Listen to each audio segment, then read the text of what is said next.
Hello, I'm Eagle Gardens, Eagle Gardens 1 on Instagram, and this is fucking talking shit with Eagle. This is episode number 65. This is a long awaited and anticipated episode with a gentleman I have tons and tons and tons of respect for. You guys all know this gentleman from his years of dedication and putting in work in this community. Of course, you can tell by the box there, it's Danny Danko. Hello, Danny. How you doing today? First off, you want to let everybody know where they can find you and go ahead and say hello. Sure. Yeah. I'm Danny Danko on Twitter and Facebook, and at Danny Danko HT on Instagram.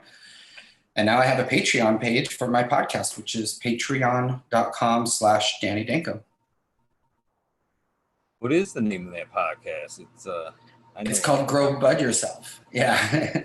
I did a podcast from 2011 until 2018 called Free Weed from Danny Danko. It was in affiliation with High Times, and recently no longer with High Times. And so I'm doing an independent podcast. And so the new name of the show is Grow Bud Yourself. But the focus is just on getting people interested in home cultivation and creating their own cannabis. Nice.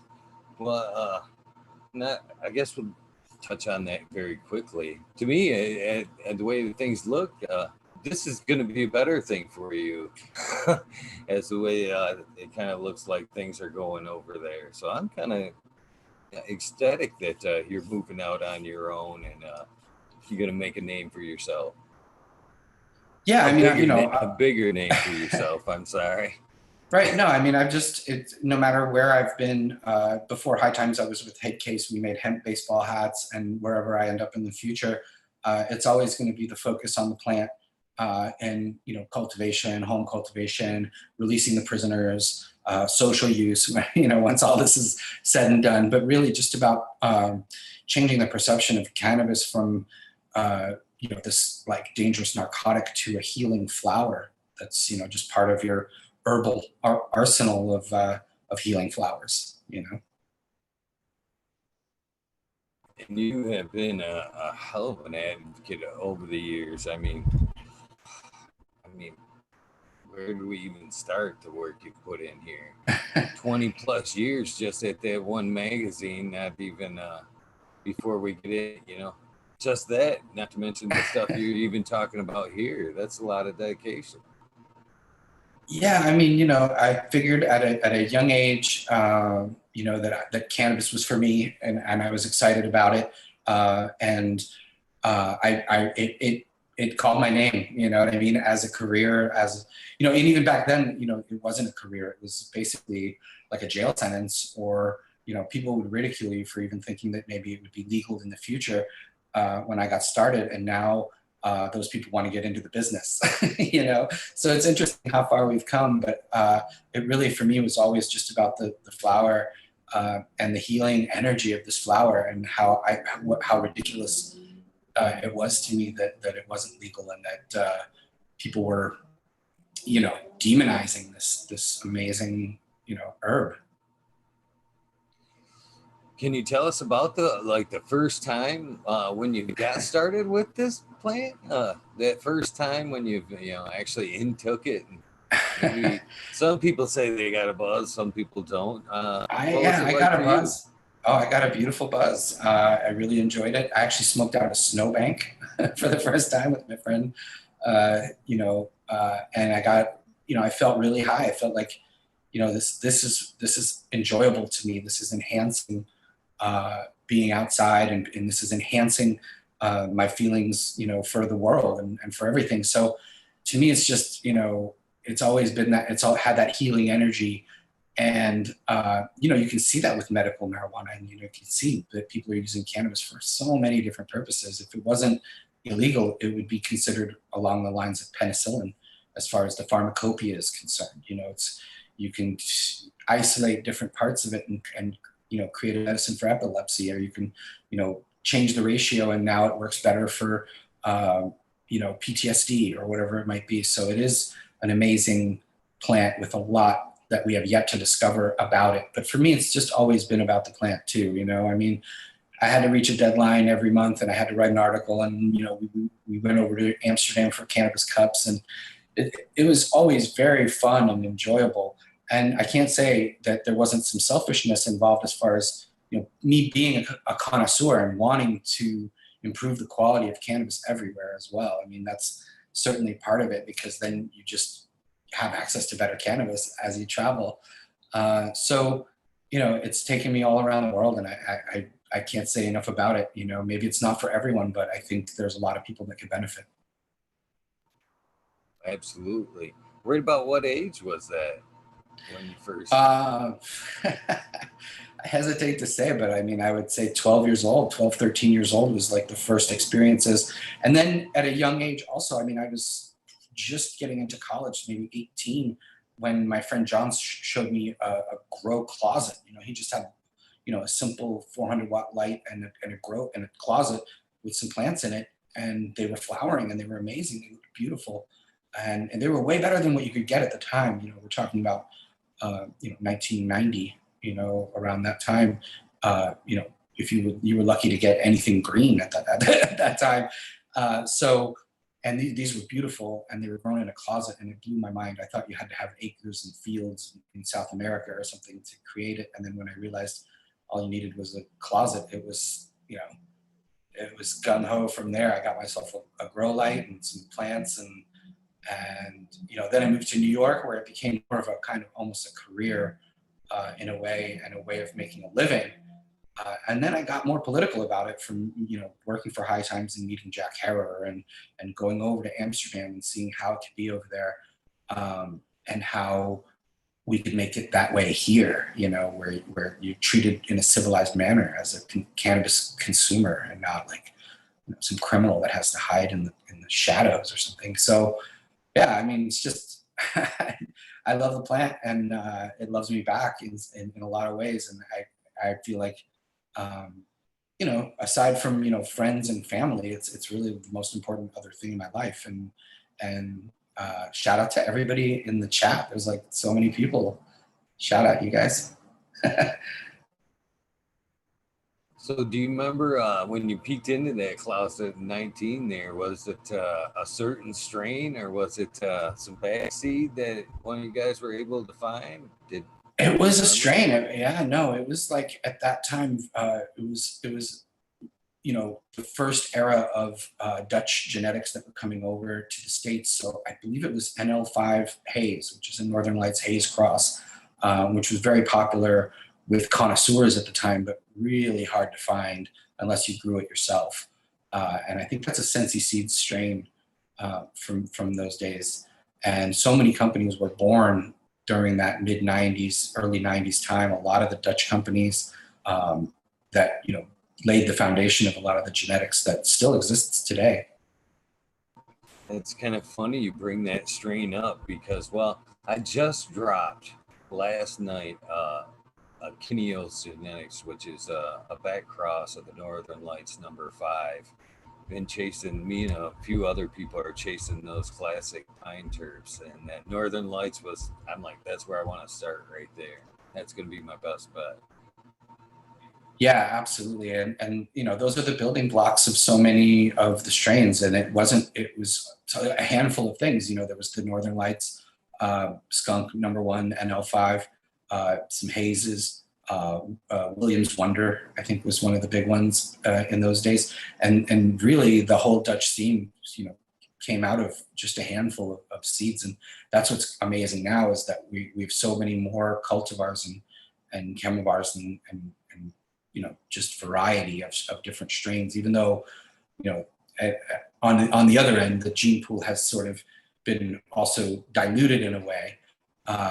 It's expanded and diluted at the same time in some ways, you know, but there's lots more we have to learn. We've only scratched the surface of what we can get out of the essential oils of cannabis. And that's what's exciting about, you know, the future, is there's more to learn, and, you know, so many things to discover about, you know, minor cannabinoids that we're just, you know, isolating and figuring out now. Yeah, there's definitely just an an endless amount of things that can be unlocked with this plant. Just being around it is therapeutical, much less things that we can do with it. Uh, Mhm. in my book. And so much depends on growing quality flowers. I mean, you can't get quality hash or extracts without quality flowers. You can't get all of, you can't isolate all of these different cannabinoids and terpenoids and flavonoids and all the essential oils of cannabis without growing quality flowers. And it's the one thing I've discovered is the bigger you go, the harder it is to have that quality. So it's really, the growers with the highest quality are the ones with the 4x8 tents or the, 4 or 5 lights or even 1 light kind of systems. And then once you get into these big warehouse grows, it's really hard to have fire come out of those places. I'm glad you brought that up. And me and Smiley's Gardens there, who is in chat right now, who is a frequent guest on the show. We're talking the other day about he was wanting to know, the question he proposed at the time was what is craft cannabis? Because it sounds like you're kind of dancing on it right there a little bit. So what is your definition? What would you call craft cannabis? Well, I can't say that I haven't had craft cannabis out of large cultivation facilities, because there are people like, Cannabiotics or IT Collective or in Seattle, who am I thinking of? It'll come to me in a bit, but there are places where people are doing it. It's just very difficult because you have to maintain the same practices as the home grower, which is, do the work, check your plants out every day, whether there's 10,000 of them or 5 of them,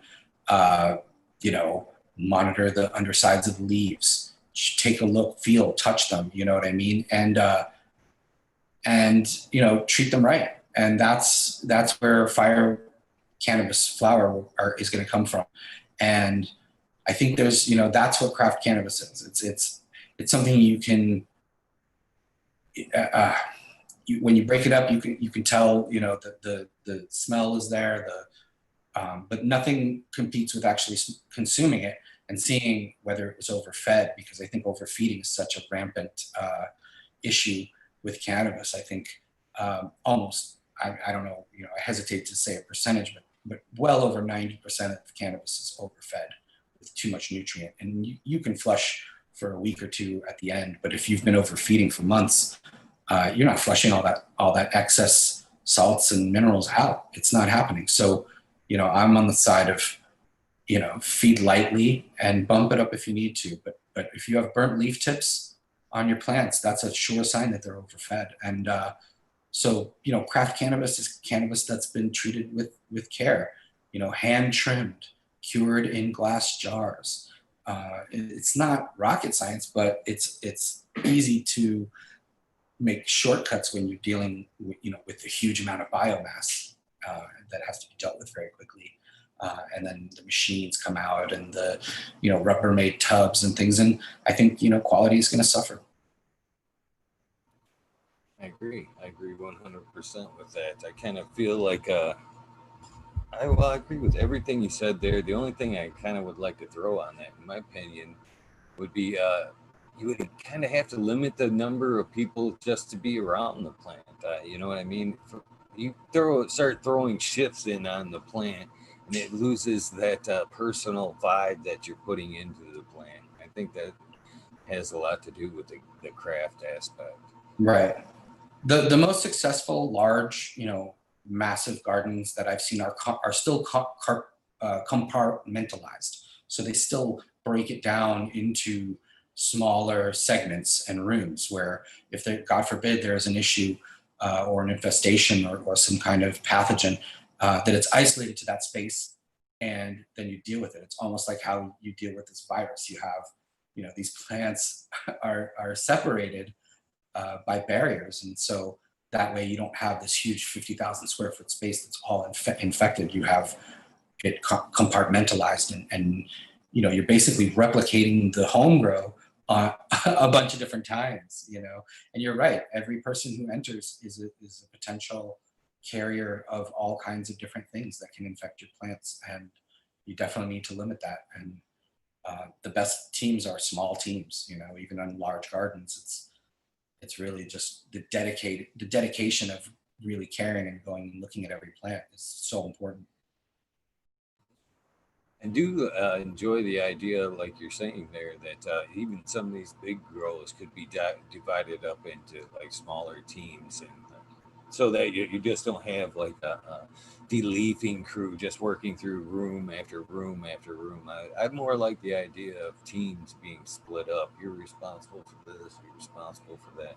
Because I Mm-hmm. really believe that love I expect, and just putting in positive vibes into the plant, just it means a lot. Right, and be preventative. I mean, you got to have, you know, the tubs of, you know, bleach water that you step into before you enter the room and when you exit the room, so that you're not spreading pathogens or pests around. You know, wear the beard nets and the hair nets, and you know, I've been to some places where you can just tell them it's been visited too many times. You know, they bring in every investor and their friends, and you know, it just becomes like a procession of people visiting the garden, and it's going to suffer eventually from all that exposure to people.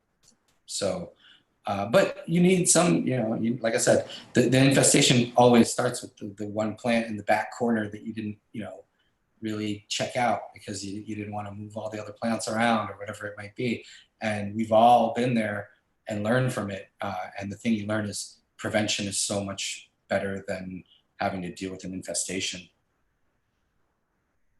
So jumping back a little bit, so which came first? A little bit more of the grow, or did the activism kind of slide in next? Well, I mean, to be perfectly honest, it started with dealing, you know, because, you know, if you want to smoke the way I want to smoke, you don't want to be paying $50 an eighth or whatever the price might be. So, you know, you buy an ounce and you break it up and you sell it to some friends. And then you buy a little more and you break it up and you sell it to some friends. And then you realize, wait a second, I'm paying way more than it costs to make this. You know, all the cost of this is in the risk. You know, the cost of cannabis is in risk. So if there's no risk, there's, you know, it's fairly cheap to produce if you know what you're doing. And so once that realization came, you know, after I had seen the garden of my friend and realized that, you know, I could grow better herb than anything I could really buy at that point. And then there's other people who want that too, especially here in New York, where, you know, once I moved here, 95, 96, it was like the rise of the delivery services. You know, Giuliani took over. He closed all the weed spots down. You couldn't go to an actual store to buy weed like you could, you know, the old Jamaican juice bars or whatever it was. And then it became, you know, okay, well, you know, you break that down, you close that down, we start something new. And that was the rise of the delivery service, where they come to your house and they give you a selection of different things, and you pay the premium price for that, you know, selection. And this is New York, where people, you know, will pay the top dollar, and you could get, back then you could get a lot of money for high quality cannabis from these delivery services. And then I would say, you know, that was mid 90s. You know, we're talking about, I'm 23, 24, 25. And then I start realizing there's a bigger thing here. You know, this prohibition of cannabis, the reason there's this risk, you know, the reason people will pay this type of money is because there's people in jail, and there's people, you know, having their lives ruined, and really bad situations happening, you know, by the thousands all over the world. And then you start realizing, you know, you learn about hemp, and you learn about medicinal cannabis, people treating epilepsy, people treating AIDS wasting syndrome, you know, the symptoms of chemotherapy. You meet these people. I mean, as a High Times employee, I met these people. I talked to them. They told me it saved their lives. I met veterans with tears in their eyes. This plant saved my life.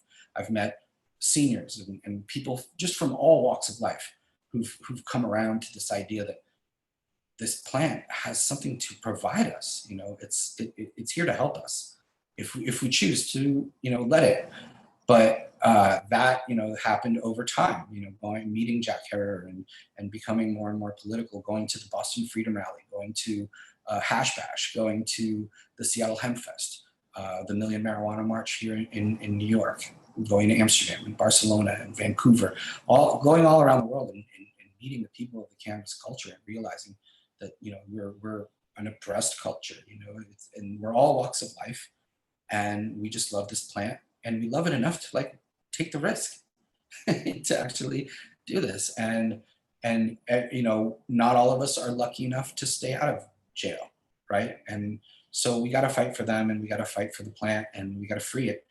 And we have come a long way, right? But we still got a long way to go, and it hasn't all gone the way we want it to. And the corporations have jumped in, and but all that's going to shake out in the end. The important thing is for the quality to remain, for home grow to remain, to free the prisoners, to have places where we can get together and consume, with social use, and just make it so it's more like an herb in your garden than some dangerous narcotic drug. And that's been the mission. And we, like I said, we've come a long way, but there's way further to go.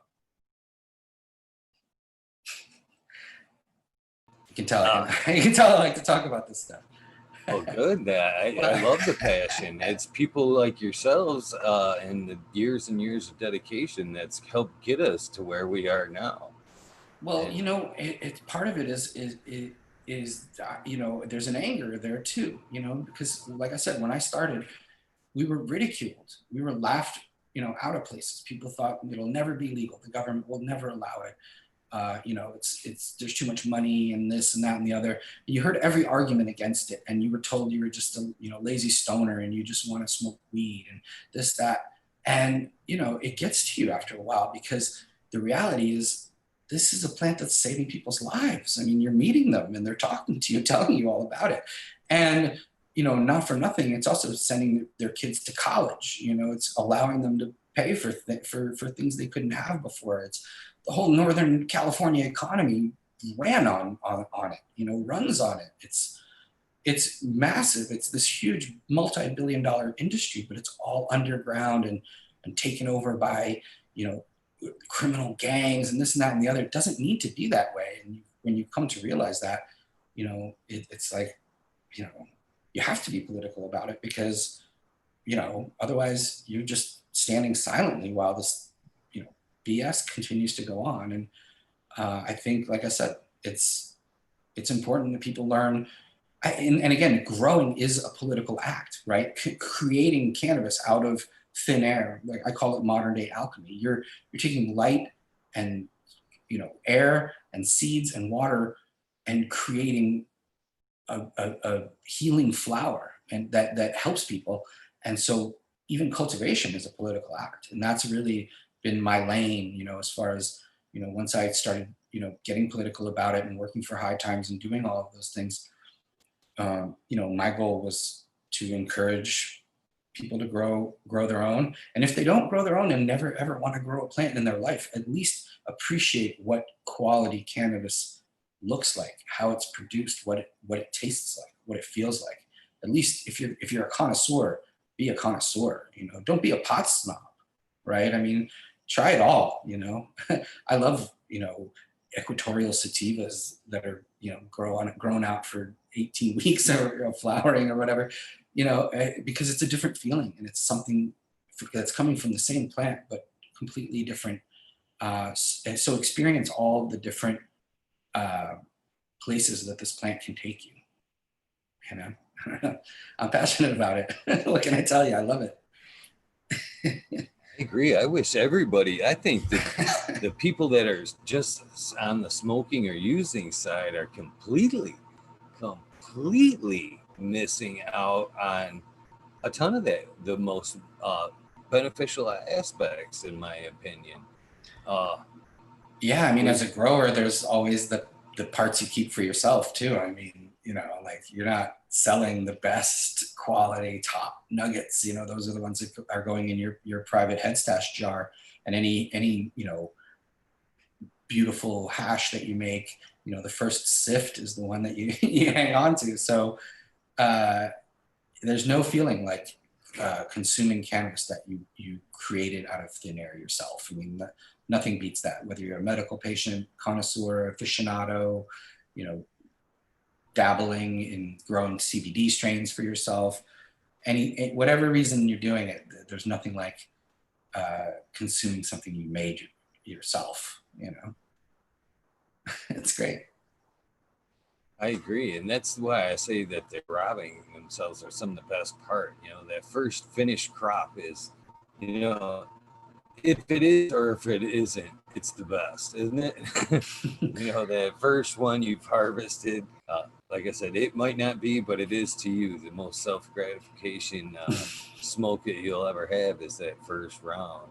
Right. And It's true. The story I hear over and over from growers is that the first time was amazing because they put all their energy and effort and everything went into it. And then usually they have that sophomore slump where the second or the third one, they kind of just, I'll do a little less. Something ends up going wrong. And all the lessons are learned there as well. You know, you can read all the grow books in the world, but if you haven't dealt with the infestation on your own, you really don't know what to do. And once you have, then your main concern is of not having to do that again. And so, again, you're always learning. Like people call and say, "Oh, Danny, he's an expert." I'm not an expert.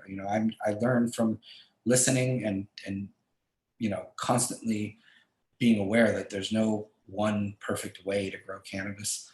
There's no one strain to grow. There's no, one of the beauties of the plant is it contains multitudes. There's something in it for everybody, really. And there is too, and again, I don't mean to keep beating on that growing drum, but man, there's just so many great things. I was an advocate for the medical use and recreational use to a point, but it wasn't until I actually started growing the plant and being a caregiver that it gave me a whole new aspect on what the plant could actually is capable of, and I'm still to this day blown away by its powers. Yeah, In I all mean, aspects. think about that from a medical standpoint. I mean, for someone who's creating their own medicine in their home, there's nothing like that. I mean, you don't have to walk down to the pharmacy and show a prescription or anything. You're just growing it from a plant and then consuming it, and in a multitude of ways too. I mean, that's the other great thing over the last 20 years. I mean, we had pot brownies and we had blunts and we had bongs and we had joints, and that was pretty much it, pipes. But now you've got tinctures and topicals and edibles, a wide array of edibles and isolates and distillates and, BHO extractions, solventless extractions. I mean, the sky's the limit, I mean, like, with our cannabis cups, it's like at some point we're like, are we going to have like 40 different categories in this event? Because each category then suddenly starts splitting into, you've got a non-solvent hash category, and now you're looking at, okay, well, where does rosin fit into that? Where does, fresh frozen and this and that. So there's just all of these, multitude of ways to consume cannabis as well. I mean, you've got eye drops and sublingual tablets, and it's just amazing what wide variety of ways that cannabis can be consumed. So, for the average Joe that just thinks, oh, smoking a doob or whatever, it's not that. There's so many, I mean, even the way that edibles hit you, right? I mean, I feel like, if it's a distillate or isolate, it kind of comes on pretty quickly and then goes away pretty quickly, right? Whereas if it's made with like oil or butter, it takes a little longer to hit you and then has like sort of a longer lasting effect. So, there's so much, to discover still about the plant. And I think it's pretty amazing that we've come to a place where, you can get lemonades with cannabis in it, or you can have a pain relief balm that you can use on an injury. It's amazing. It's like Jack said, I mean, the plant can save the world, and it's really one of the only things that can. And like Lester Grinspoon, Dr. Grinspoon said, one day it will be considered, along the same lines as the discovery of, penicillin or any other, amazing thing that helps people, medicinally. So there's so many things I want to ask you, and stories I'm sure you could tell. I got trying time. to like stay. I'm trying to draw you back so I can kind of keep somewhat of a consistent timeline here.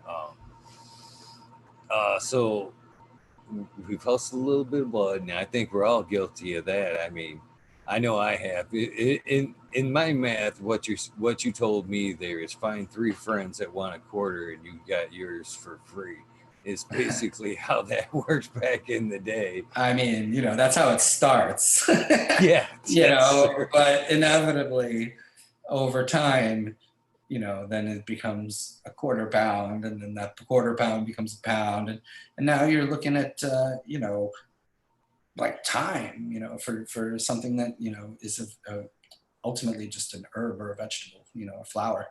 And that's why I never understood about the laws too, where they're like, okay, anything less than an ounce is legal. Like, where do you think that ounce comes from?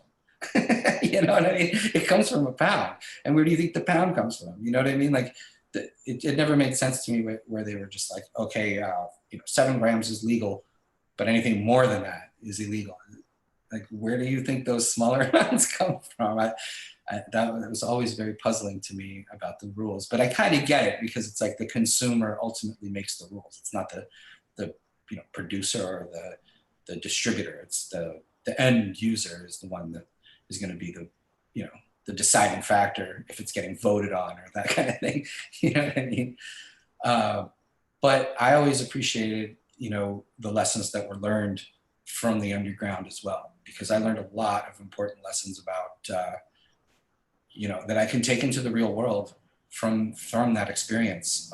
And I think, a lot of that has to do with any sort of longevity that I've had, over time in the industry, is that, you just have to give it up for the plant and treat everyone with respect, and just try to spread the good news and the good cheer, and, let people know about, the things that because when you're going over to Amsterdam and you're meeting all of your heroes, right? And it's like marijuana fantasy camp, you want to come home and preach to the non-converted and teach them all about how it can be, and that it can change. And that's the important thing, I just look at how much has changed, whether it be the political side or the cultivation side. I mean, look at the grow lights and the systems and the nutrients and, all the whole industry. It's crazy how much things have changed, since the early days of people fighting for cannabis freedom. And that goes back to the 60s and even before that. So, always got to honor the OGs and the elders of that came before my time, and especially the ones that have passed. I think that's really important too. We got to tell our history. One of the things I'm most proud of in my podcast, history, is if you go back from 2011 and listen, you're going to hear the wisdom of some people that are long gone. You know what I mean? But their information is still there. Whatever grow tip or whatever motivating factor that helped them, whatever their origin story is, how they got interested in cannabis, what cannabis means to them, how to grow high quality cannabis. All those things are there as time capsules of an earlier time. And like I said, some of those people are gone now. So it's really, my highest level of pride goes to maintaining the legacy of the history of this plant, and the history of the people that fought for it. I think it's kind of funny to hear you say that, you go over to Amsterdam and you meet some of these people that were influential to you, and then you come back all fired up, when I know from firsthand that you've been that person to a lot of people. Wow.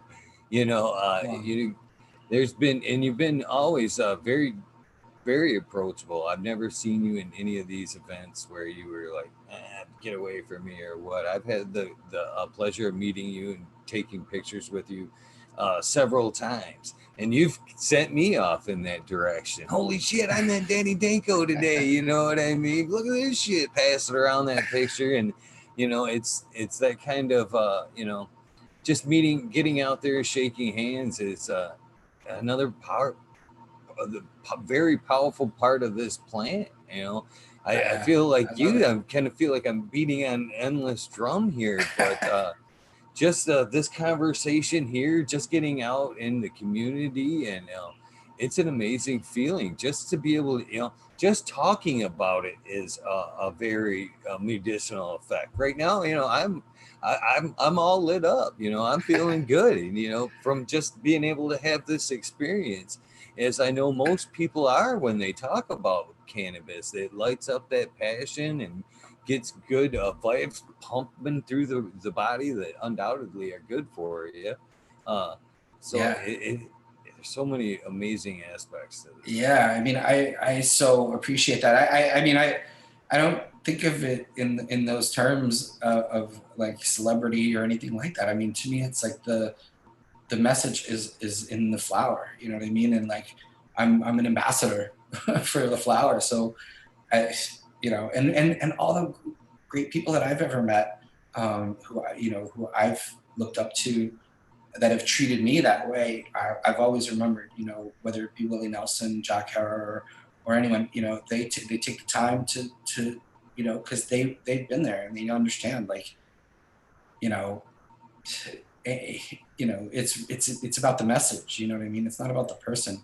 And anybody who starts thinking it's about them, and I mean, maybe there's a place for that. I don't know, but that's not really my lane. I mean, to me, it's just the herb is the message, and I'm a messenger of it, and so are so many other people, and and so can everybody be. I love being able to go to a foreign country and not even be able to speak the language, not even and then you just put your two fingers together to your lips, and you find the crew, by the fountain or wherever it may be, and you made a friend. You know what I mean? Without even sharing a language or anything else. And I think that's the beauty of cannabis, is that it's a uniter. You know what I mean? It's not a partisan issue. It's not something, even though sometimes it gets pulled into different, things like that. It really isn't. I mean, everybody smokes. It's like, when you really get down to it, so many people from so many different walks of life, and you'd be surprised. I mean, I've met people you'd never think were cannabis people, and they give you the wink wink or the nudge nudge, and maybe for whatever reason they have to hide it for their job or for their community or whatever, but here they are, letting me know, on the sly, hey, I get it. And I'm talking about politicians, celebrities, and people you'd never think, and they're closet stoners, and I don't think they should be closet stoners. I love it when people aren't closet stoners. But I get it too. I mean, there's reasons for everything, and I understand. Particularly people who are parents and things like that. There's still a stigma, and that's the one thing we really have to fight against as well, is this stigma of cannabis consumers as somehow not good people, or irresponsible, or all these different labels that they put on us, because we're everybody. You know what I mean? Like, at this point, it's rare for me to meet someone who's against cannabis. I mean, it's always an eye opener when I go on like a news show or something, and there's somebody there who's against it, and not 99 times out of 100 they're getting paid to be against it.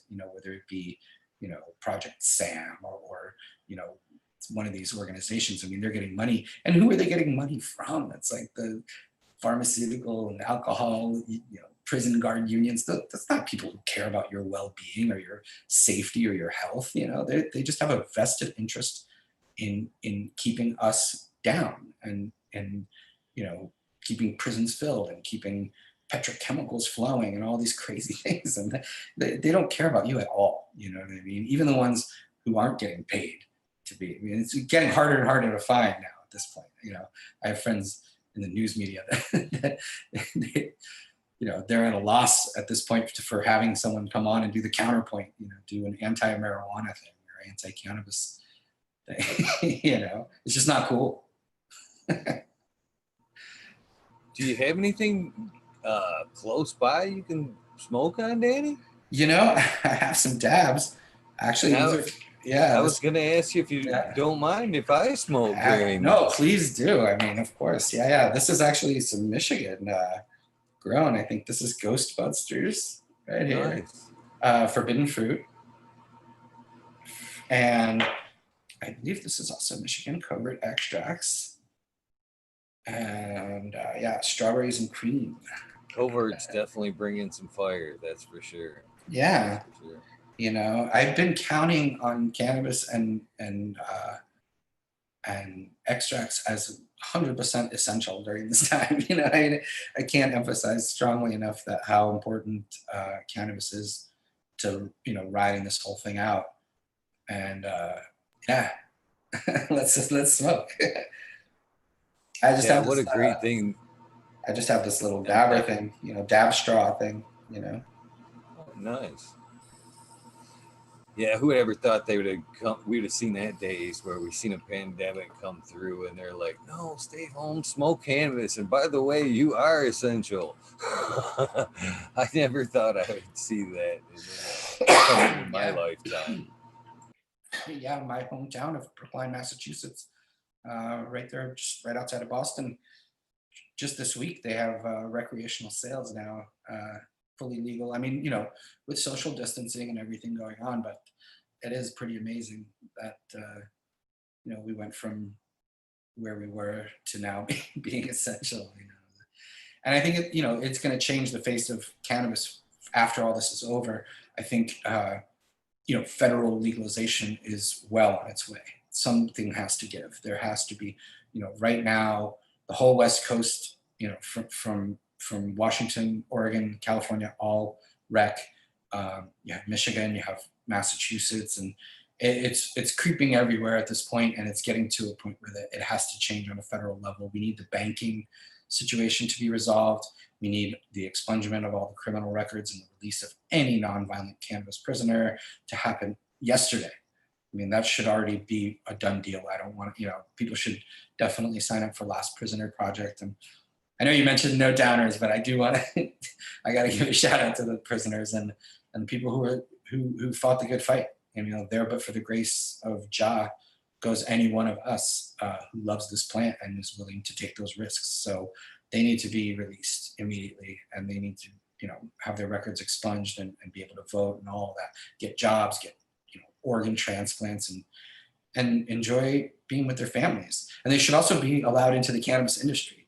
I don't understand this, this rule that where, if you have a cannabis felony, you can't be in the cannabis industry. It doesn't make any sense. These are some of the experts, if you want to call them that, you know what I mean? So that's a ridiculous rule. And I mean, in all honesty, those should be the first people in line for jobs in the cannabis industry, is the people who actually suffered under the, falsehoods of prohibition.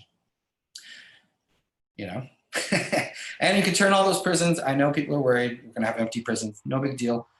Those are compartmentalized rooms. You turn those into grow rooms. The prison guard union guys can become marijuana grow union guys, and you just turn those jails into cannabis production centers. And, you're taking a negative, turning into a positive. And I think it's a win-win for us all. Yeah, so, 10 by 10 would make so vote Danko. If you ask me. Vote Danko in November, and I will turn prisons into cultivation centers. There you go. That's funny. Yeah, you'd be a good president, I think. I'd vote. I don't know. There's a few skeletons in the closet, probably. First off, admitting to pot dealing is probably it can't be any worse than anything that them politicians got floating around in their actually, yeah. Well, they're inventing new ways to fuck things up at this point. So, can I swear on here? I'm sorry. My first swear leaked out. Oh, you. There'll be one more through here. There'll be at least one So more, I'm sure. yeah, again, like, I'm joking and laughing, but the reality of the situation is there are nonviolent people that are in jail for ridiculous sentences. I mean, multiple decades. I've met them. This is not a myth. This is not bullshit. Oh, there it is. Another swear. It's real. It's really happening, and it needs to end immediately. Um, so, Last Prisoner Project is a wonderful organization. Life for Pot is another great one that's out there, and they're all working to help the prisoners while they're locked up and to help get them out as well. So it's an important issue for me. Like I said, could be any one of us, and the thought of taking a peaceful cannabis person and putting them into that type of situation. And if you've ever visited a prison or gone, uh, it's no place for anyone really, but it's certainly no place for you know a nonviolent, peaceful cannabis person. I mean, really. So that's my little rant. Oh, you're right. I mean, them are the guys that built the system and help push it along to this far. Just because we've taken the reins from them and ran in a little bit looser environment doesn't mean that they shouldn't be protected and Yeah, respects paid. yeah. And Jack Greenstock mentioned in the chat, yeah, Damian Marley bought an old closed prison and put a grow in it. So shout outs to Damian. He put those words into action. And like I said, there's there's such a role for this plant to play in our future. And it's not just America. We're talking about the whole world. You know what I mean? A lot of those places that take their cues from us, and all their laws are based on, UN treaties that we forced them into and things. So the rest of the world can benefit too. There's people listening to this all over the world. I can see in the chat. There's people, in Europe and everywhere else. I mean, I look at the stats for my podcast. There's people everywhere: Saudi Arabia, India, New Zealand, just all over the world. And it's the plant needs to be free worldwide. And hemp, cannabis, all of it. There's really no reason to restrict THC levels or have any of this kind of over regulation and overtaxing of our industry. Just let us grow. We're farmers, man. It is pretty crazy the reach this plant has. It's worldwide. And you're right, we do have some people from around. I just want to give some shout outs here because they're all. We got some viewers from Australia, Nice. Germany, The UK, Mulabimbi and madness. Canada and India that watch along almost daily to this program. And I think that's All, awesome, man. all of Some these, little guy from Michigan just reaching out and touching people across the world. It leaves me speechless every day. It's yeah, really all those crazy. places have their own cannabis histories too. I mean, and like strains that they're known for. I mean, just thinking of Australia, the Mullumbimby Madness and the Nimbin Mardi Gras, and even one of the great breeders who just passed a couple of years ago, Neville Schoenmakers, of the original Neville's Haze, and one of the first seed banks ever in Holland. He was a Dutch Australian, and he lived much of his life in Australia, breeding cannabis and koi fish, of all things. But so, in India, I mean, India has a huge, rich tradition of ganja and bang lassies, drinks made with mango and cannabis, and happy pizzas with cannabis on the pizza, and Goa, where you can go and just bug out for 6 months and dance on the beach. And I mean, every one of these places has a rich cannabis history. Even where I was born in Russia, Soviet Union, hemp rope from Russia was like the treasured hemp rope. Napoleon invaded Russia because they would only sell their rope to England, and French sailors didn't want to get on ships that didn't have Russian hemp, because it was like inferior hemp. So there's these rich histories that every country has with cannabis, and every culture has all around the world.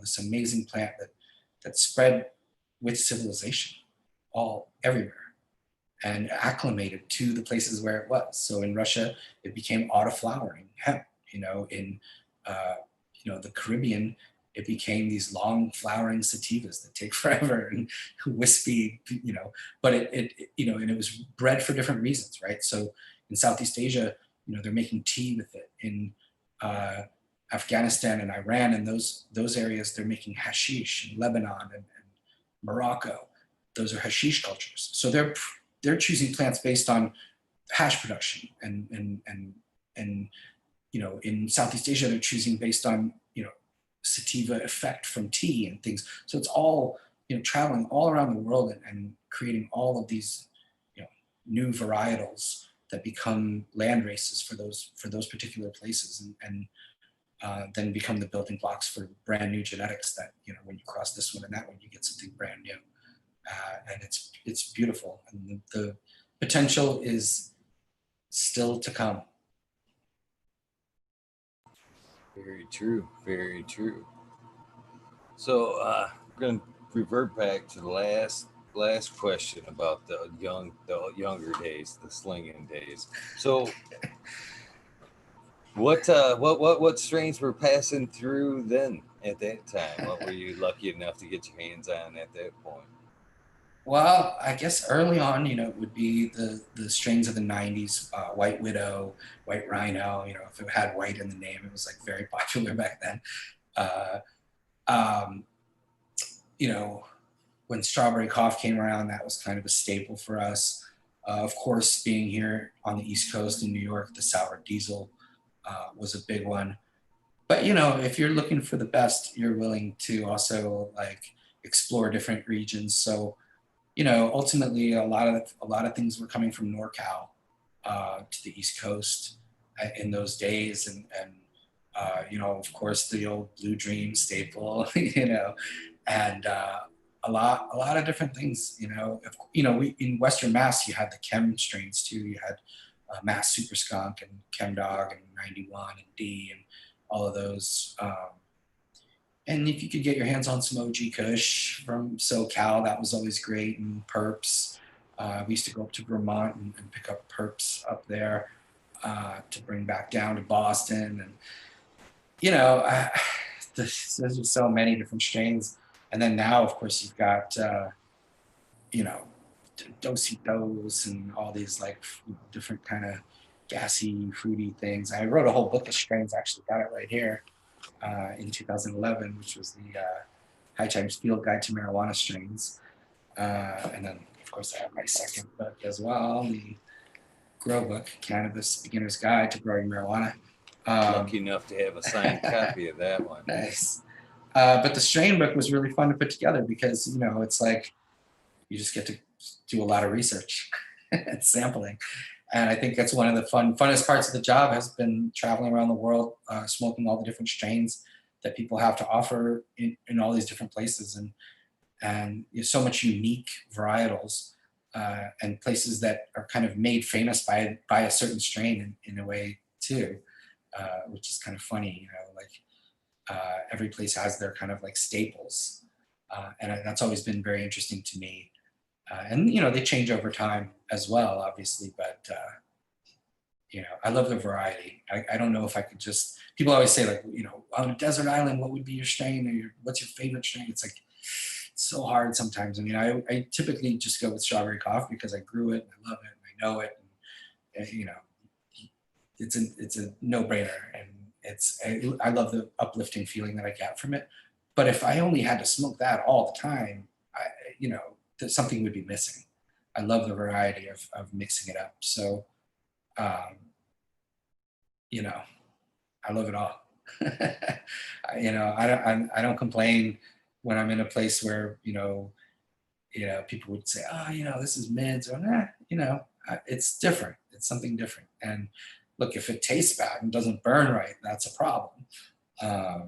But, I can usually find something to enjoy in cannabis just because I don't know, I love it. And I loved it since the days of Brick Mexican. So that's how I love it. Because I even love pulling seeds out of it and dealing with all that excess leaf and stems and seeds. So I go back to those days when you actually had to de-seed your weed, and it's definitely improved in quality over time. And I think that's an amazing thing and a great thing. And I'm honored to have played any kind of role in that, because again, for selfish reasons, I want to smoke better weed. You know, I love high quality cannabis, and I don't want to smoke a ton of it to get to that feeling. So it's nice when, you know, a little bit goes a long way. But again, that's not about THC percentages either, because of course people are like, oh, you know, this is 30%, this is 28%, this is, and there's so much more to it. I mean, you and I know, you know, THC percentage is important, sure, but it's really about the interaction of the other cannabinoids and flavonoids and terpenoids, or terpenes, as people say, with the THC. So it's really much more about the whole plant and the essential oil there than it is really just about level of THC. And once you're up over 15, 20%, it's like, it works. And then it's about how it works and what ways. And that's much more subtle and based on the interaction of all those other cannabinoids. So I'm trying to keep you on track here. I'll keep going. It's awesome. I mean, that's also another reason, you know, I love sun grown. You know, people love to, you know, poo-poo on outdoor weed, but there's no better grow light than the big free grow light in the sky. So, you know, if you're worried about, you know, rain and dust and elements and things, then get a greenhouse and put supplemental lighting in there and get the best of both worlds. But there's nothing like really true organic sun-grown herb. It's just on a different level. And I've had great indoor weed. I'm not saying that's not, you know, a possibility, because it is, and I've grown it and I've smoked it, and it's great. But nothing beats sun-grown cannabis in as far as the essential oil that's produced by the sun, you know. And not for nothing, it's way more sustainable and way cheaper if you don't really care about sustainability, but it's also cheaper to produce, and makes for better hash, makes for better everything. So I think the future is definitely in, you know, sun-grown. So you want to tell me a little bit about, you know, there was the time there, but you want to tell me a little bit about some of the adventures you talked about, hats and whatnot, before you got into your High Times adventure. You want to tell me about some of the time before the High Times? Yeah, well, I worked for a company called Headcase. We made hemp baseball hats. So this would be like 1997, 1998. And that was actually one of the first cannabis cups, the first cannabis cup I went to. I went as a vendor and working at a booth selling hats. And next to me, in the booth next to me, was Jack Harrer. I've definitely told this story to friends before, but I learned a lot on that trip. The whole time he was trying to feed me mushrooms. And I was, you know, a young man trying to work a booth. Of course, on the last day, I did eat some mushrooms, but we did spend a lot of time smoking joints and pontificating and talking, mostly him talking to me and telling me about cannabis. I was lucky enough to get a signed copy of his book, The Emperor Wears No Clothes.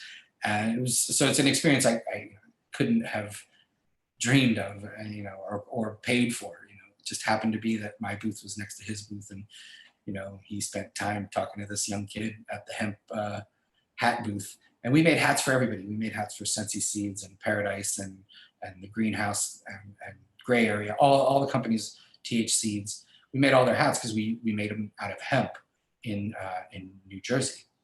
And so that was my sort of entree into the business, was going over to a cannabis cup before I even worked for High Times.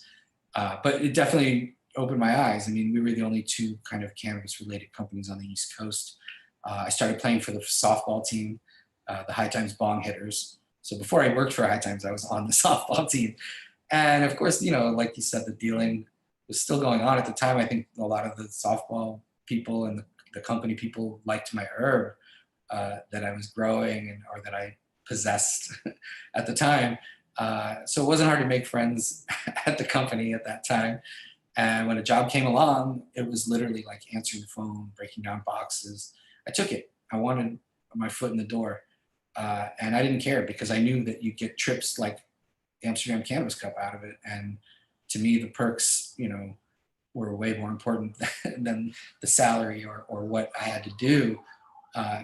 And little by little, just learned about, media, learned about magazines, learned about events, learned about publishing, learned about the internet, all these things came along during that time and worked my way up. I remember 2004 is when Kyle Cushman left for California.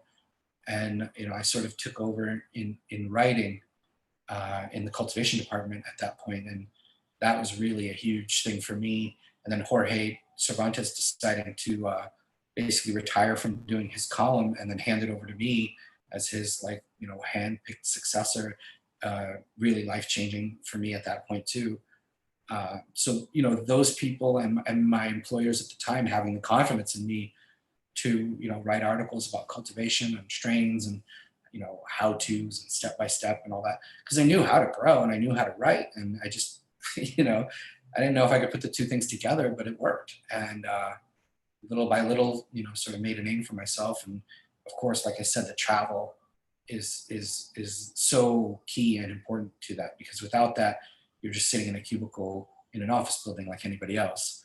But when you're visiting, grows in Vancouver Island or in Spain or Holland, or you're going and even in the Bronx, or wherever it might be, and you're meeting the people who are part of that side of the industry, then you're getting an institutional knowledge that not many people have, and then sort of translating that to people through articles and videos and social media and podcasting and whatever else. So to me, it's just always been about the message. That's why I love podcasting too, because it's free for people to listen. They can just listen and get free information.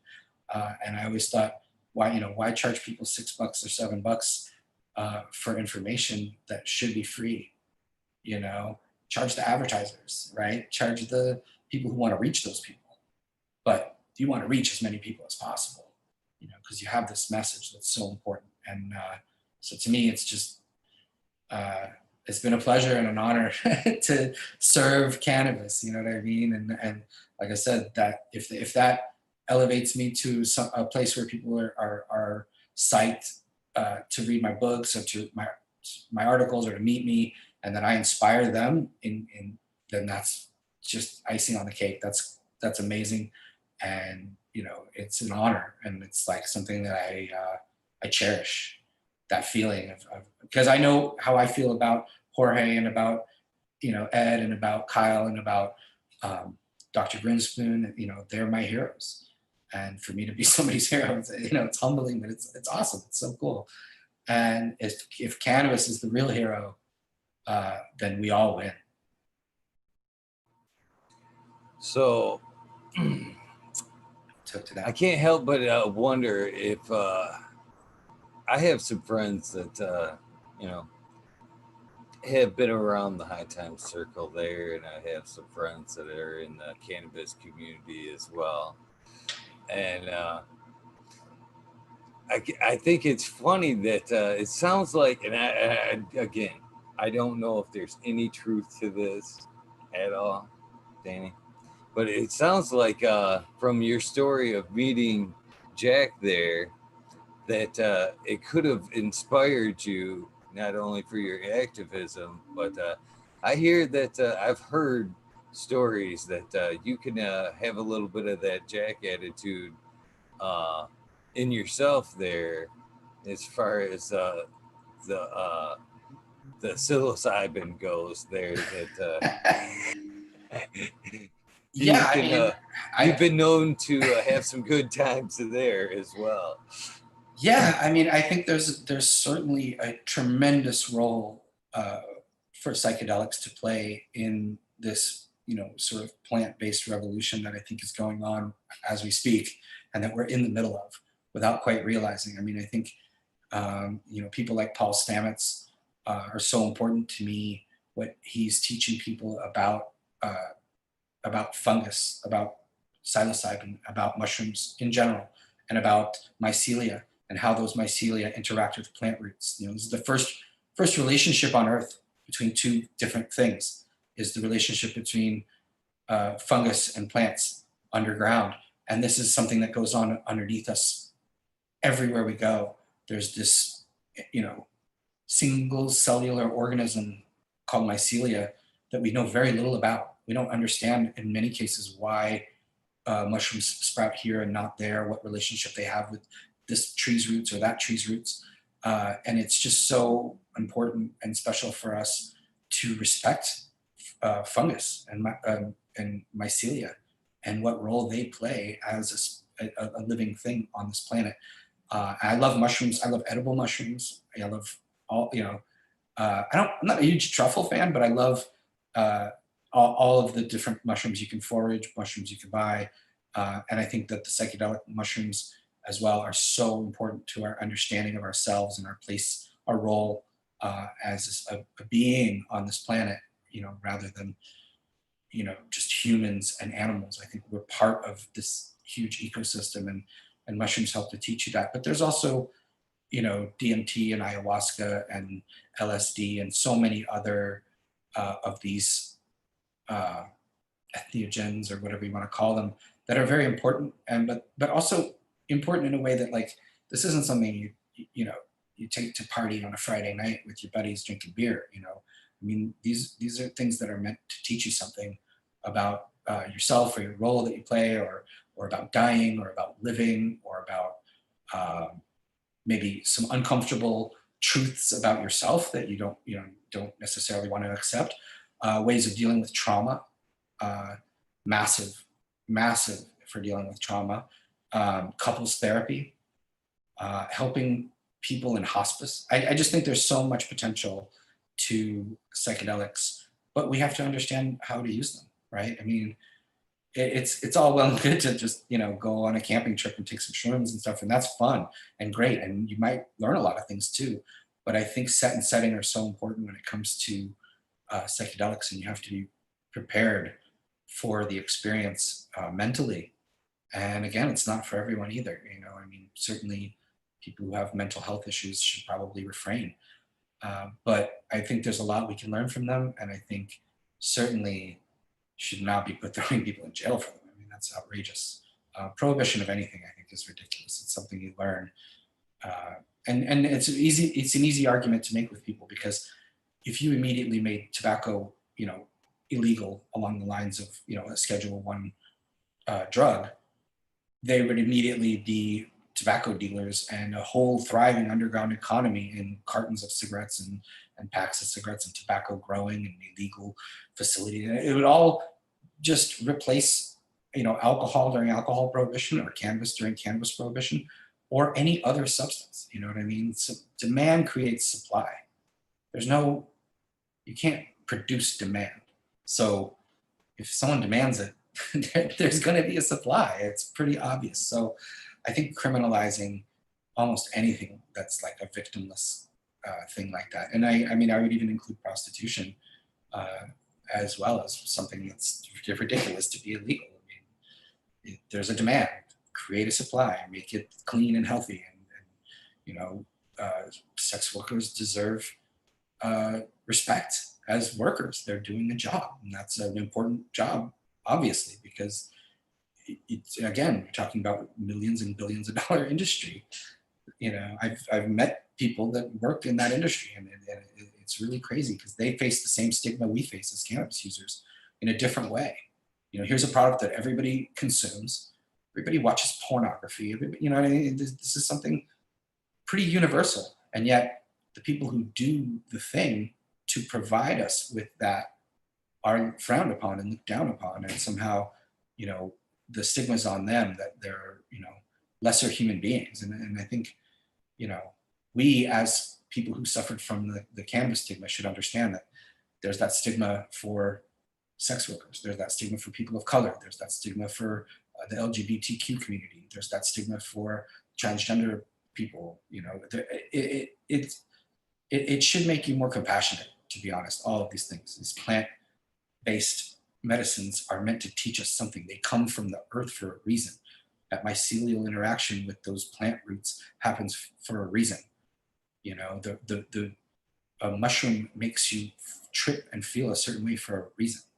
Okay. I mean, it's evolutionary. It's a way to evolve into a better species and a better uh, conservator of your surroundings, if I may. I don't know. I mean, uh, I think it's important. And there's an amazing film right now called Fantastic Fungi, or Fungi, depending on how you like to pronounce it. But it's got Paul Stamets and a lot of amazing mycologists and people who talk about their experiences with mushrooms, as well as some incredible award-winning photography and video of mushrooms growing in like slow motion, stop action kind of stuff. So really incredible film and very important for people to understand. And again, we're just scratching the surface of this relationship between fungus, plant, and human and animal. Yeah, I'm very stoked that we're finally looking to Mother Earth to heal ourselves instead of some of this pharmaceutical bullshit that we're mixing together in pots that are making people sick. I mean, we've known about this stuff for years and years and years, thousands of years, but for some reason we just decided to turn our back on knowledge that was there this whole time. It just seems stupid. Yeah, and we also feel like, oh, this is the way it always has been. But the truth is, it hasn't. I mean, the truth is, prior to, World War II, basically, we're talking 60, 70 years tops, there was no factory farming, there was no chemical nutrients, there was no, there wasn't this industrialized system of feeding people. This is a new thing, right? And this way of, having everything be made out of plastic and petrochemicals, and this reliance that we have, it's not a foregone conclusion. It's not something that has to be. And again, there are people who are alive today who were alive before this all began. So all of the uh, waste and pollution that has happened in the post World War II era, it's not a foregone conclusion. It does not have to be that way, and it's not the way it always was. Right? People grew organically prior to that because there was no alternative to organic growing. Wars were fought over bat guano. Certain islands that had large,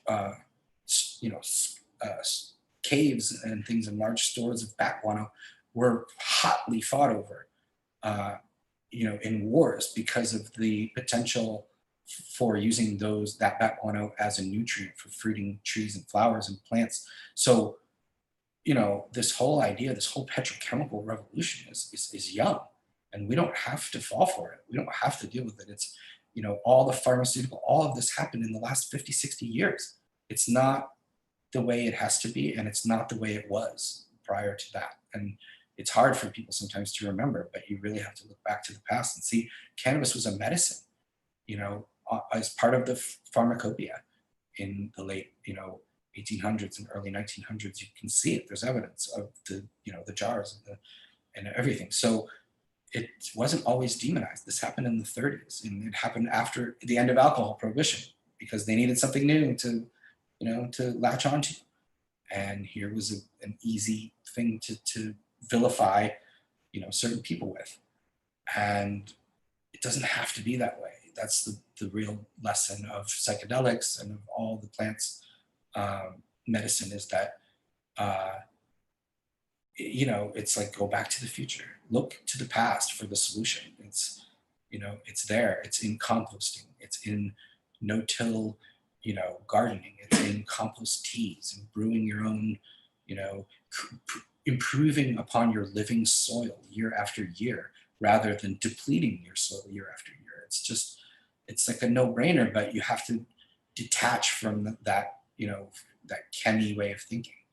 And it's not easy. Sometimes it's easy to cling to the simple solution, but the simple solution is almost always not the best solution.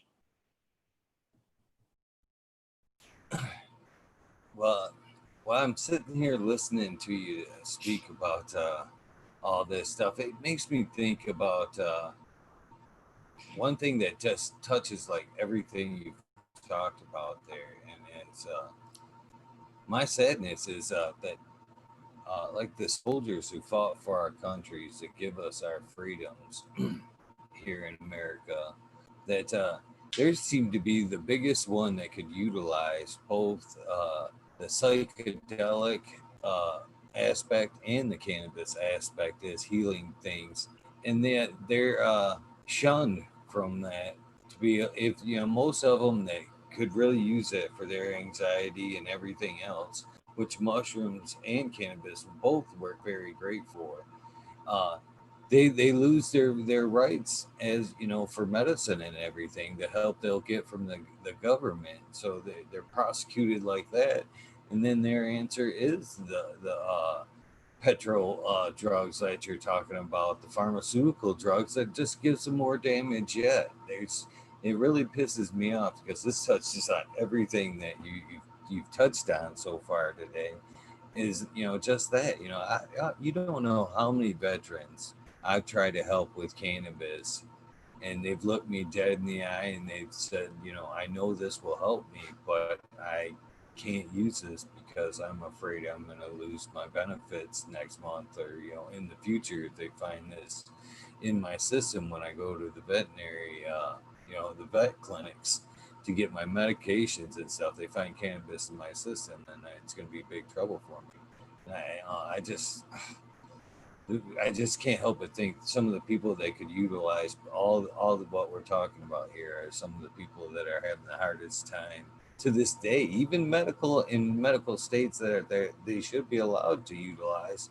They're still afraid to step behind the cloak and you know, free themselves of the pharmaceutical mess. Yeah, yeah, no, I mean, you're 100% right, and it's awful. And I've met the people you're talking about, and you know, it's just such a shame that we can send them to fight, for our freedoms, and then when they come back, they're not free to partake in something that could help them. But they can have all the pills and alcohol that they want, and then they're encouraged to do that. And I think one of the things is that is that stigma, and they've been taught that these potheads are this or that or the other, and they don't want to be that, but they don't. What they're not seeing is that that cannabis can help them, and you're even saying that some of them know that it can help and still can't do it, and that's even worse because then it's like they want that help, and they can't get it. And I think maybe the answer is to just free yourself of the benefits in the VA and all of that, and just I mean, life is more important than those things, I think. And ultimately that's why the laws have to change, and that's one of the main reasons that I fight to change laws against cannabis, because I don't love the way that all this legal cannabis is turning out. I don't love these corporate dispensary and this and that. I don't love the fact that like people think this is a get rich quick scheme, or it's heavily taxed, over regulated, all the negatives. But what I do love is that people aren't going to jail, and that hopefully at some point down the road, the people who need it, like the veterans you're talking about, can get it and not have to deal with the BS of, losing benefits, losing their right to carry weapons, losing their right to organ transplants, so many things. And, I think it's happening. You have organizations like NEVA, New England Veterans Alliance, Weed for Warriors. There's organizations out there that are helping, and there's even businesses that are hiring veterans into the cannabis industry. And I've met guys who are like, yeah, I mean, first of all these young kids that come in, they show an hour late, and they blame traffic, and the veterans are there 10 minutes before the scheduled time because they know how to work and get a job done. And so I think it's important for us. That's why I think that the prisoners and the veterans and the seniors, I mean, those are the people that come first, the medical patients. That I like what Russ Belville says. It's like, if you're going to make the analogy that there's a war on pot, which is their analogy, right? They are at war with us. Okay, well, let's get the wounded people off the battlefield, right? These are the wounded people they're already wounded. Let's get them off the battlefield. And to me, that's medical marijuana. Okay, get the wounded people off the battlefield, but this fight still goes on because I don't need a doctor's permission to use cannabis, and I don't need anybody. I don't need the government's permission either. I don't need a card that I carry around that says I'm allowed to use cannabis. It's a friggin' flower, and if I want to use it, I should be allowed to use it. I mean, isn't that the purpose of freedom? Is freedom over your own body?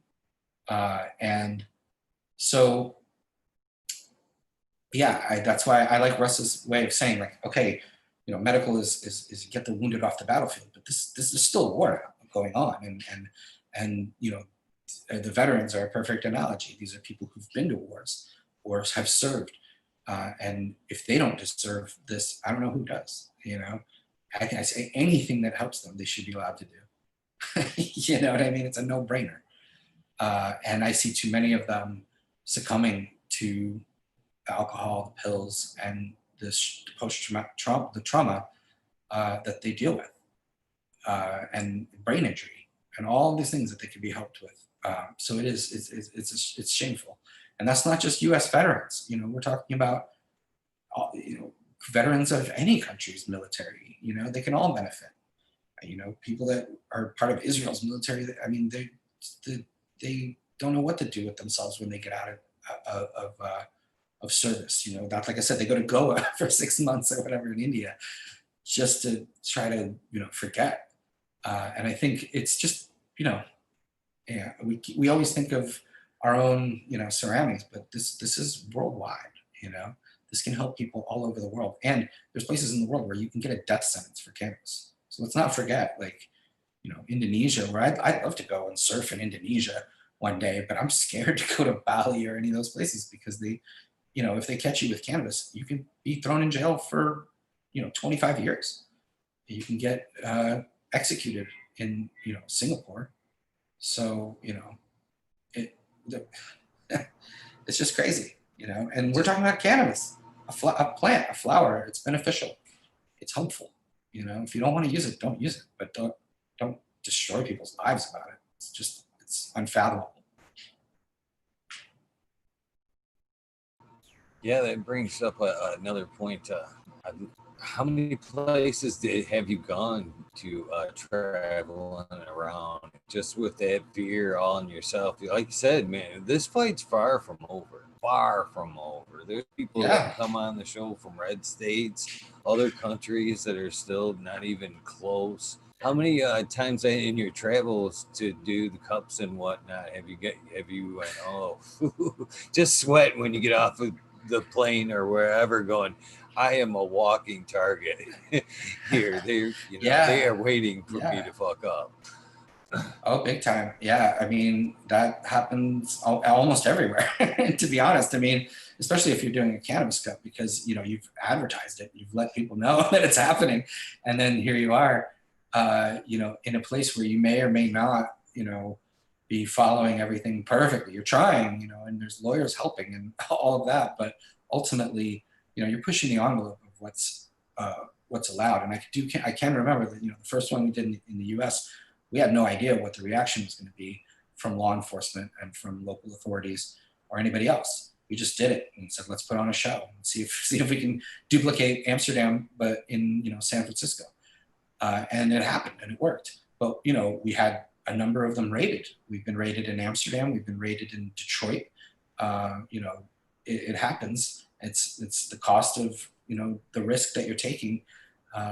To try to change the world and change the way people see this flower. But I tend to try to avoid places where it's really bad. Like there's certain places I probably would not go based solely on their legalities for cannabis, because I'm a cannabis consumer and I'm gonna consume it. And so, if I'm in a place where you can get executed for it, I'm probably going to avoid it. But I've also ridden in the trunk of a car to visit someone's garden, just because they don't want me to know where their garden is. And, and I don't want to know whether, if they don't want me to know, I don't want to know. You know what I mean? Because God forbid something happens down the road. That's got to be a scary freaking feeling right there when you're dealing with somebody that's like in the trunk. You want to go? Yeah, I mean, they're talking. very apologetic about it. You know what I mean? I remember being like, them being like, "Hey, I'm really sorry, but my partner," and said, "Hey, no problem. I'm fine with it. I'll ride in the trunk. You can pop it open once we're in the garage, and I have no idea where we are. That's perfect. That's fine. I'm not here to. I'm not trying to find out where this is. I don't need to know." So, and that was the experience back in the early days, because of the risk that people were taking. Now, I've been to gardens particularly in Hawaii, where you have to go through a government background check to visit the garden. I actually had an FBI background check twice, in order to visit legal, medical cannabis gardens in Hawaii. I mean, fingerprinted and everything. So again, like, that's how far things have changed. I went from riding the That's trunk. got to be an odd feeling all in itself. Yeah, it's funny because I was like a little bit disappointed that I passed in a weird way. Like, I needed to pass and I wanted to pass, but when I did pass, I was like, wait, how is the FBI not know who I am? But I guess they let bygones be bygones or whatever. One day I'd love to do the Freedom of Information Act. Find out, get the whole file or whatever. But it was like there was a slight tinge of disappointment. In the same way that Hunter Thompson said that he was pissed because he didn't make Nixon's enemies list. When Nixon was in power and he was writing so much shit about him and really giving him the business. And then the list came out and he was mortified to find out he didn't make the cut. I'm a huge Hunter fan. I just love the way that guy lived his life. He just lived it his way, man. You got to respect that. Absolutely. Yeah. And, he had a huge connection to marijuana legalization as well. I mean, he was a friend of NORML, a friend of Keith Stroup, who's the founder of NORML. He ran for sheriff of Aspen at some point on like a legalized marijuana platform. And, he definitely, I mean, I think he said that cannabis is one of the staples of life, like grapefruit and cold beer or something like that. I don't remember the exact quote, but he was a big fan of the halfling's leaf, and he truly understood the hypocrisy of the government's prohibition of it as well, and put it into spectacular words. Man, what would it be like to go back and be able to hang with that guy for a day, huh? Oh yeah. You can be prepared for anything though, you know what I mean? Oh yeah, I would be too. I mean, it's just that was one cool guy, and especially to live out his dream of being, shot out across this property and there in the end, and the big old double-fisted peyote can in there. Yeah. Johnny Depp made that one happen. That was great. That was awesome. I'm glad you brought him up. That's Well, he wrote for High Times too. I mean, he was a big fan of outlaws, and that's where we come from. It's people want to say criminals, but it's really outlaws. Which is a very different word.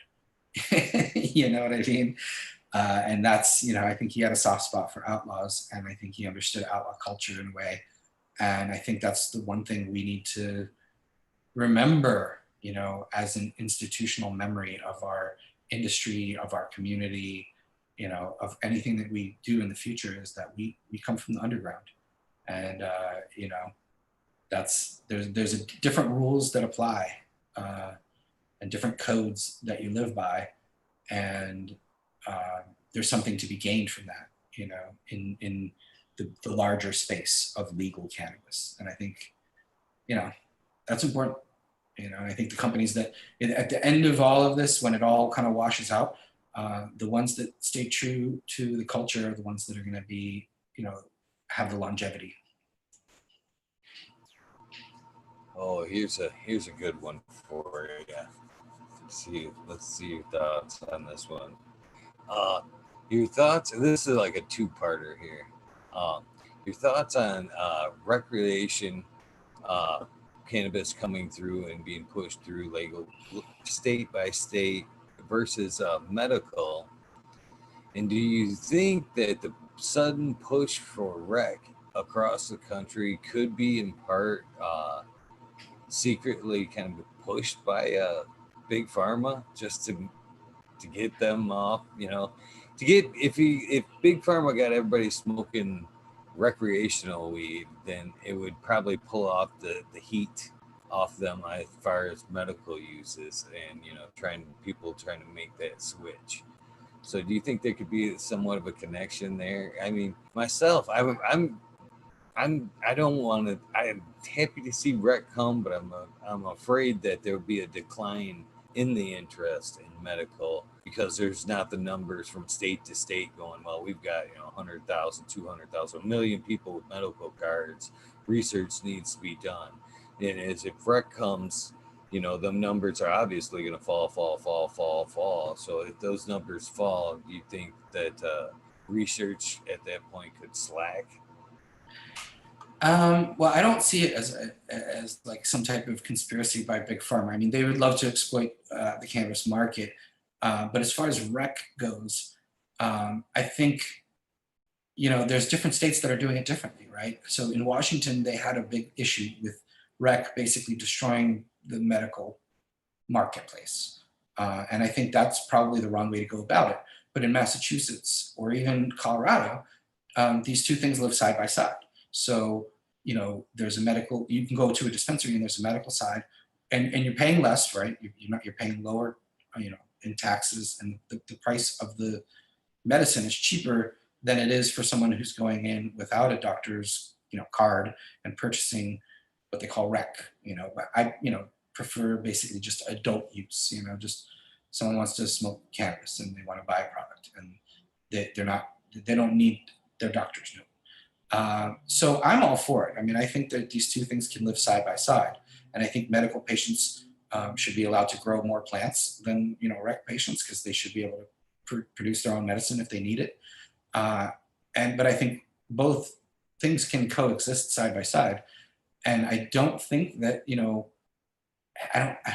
I personally don't think that people need to get it, talk to their doctor to use cannabis. I mean, some people need it, obviously, and I've met them and I know them, and there's millions out there who are using cannabis medically, and they shouldn't have to pay what the rec user pays. So I like that kind of side by side distinction that they have in places like Mass and Colorado, rather than what happened, like I said, in Washington, where rec kind of destroyed what they had for medical. So, but again, I'm for changing the laws much further. I mean, I'm for. I'm hoping there won't be plant limits at some point, and I'm hoping people will just be able to grow cannabis in their garden, like tomatoes or anything else. So, I'm looking at a longer picture of, complete cannabis freedom, which involves medical, it involves rec, it involves getting the government out of the situation.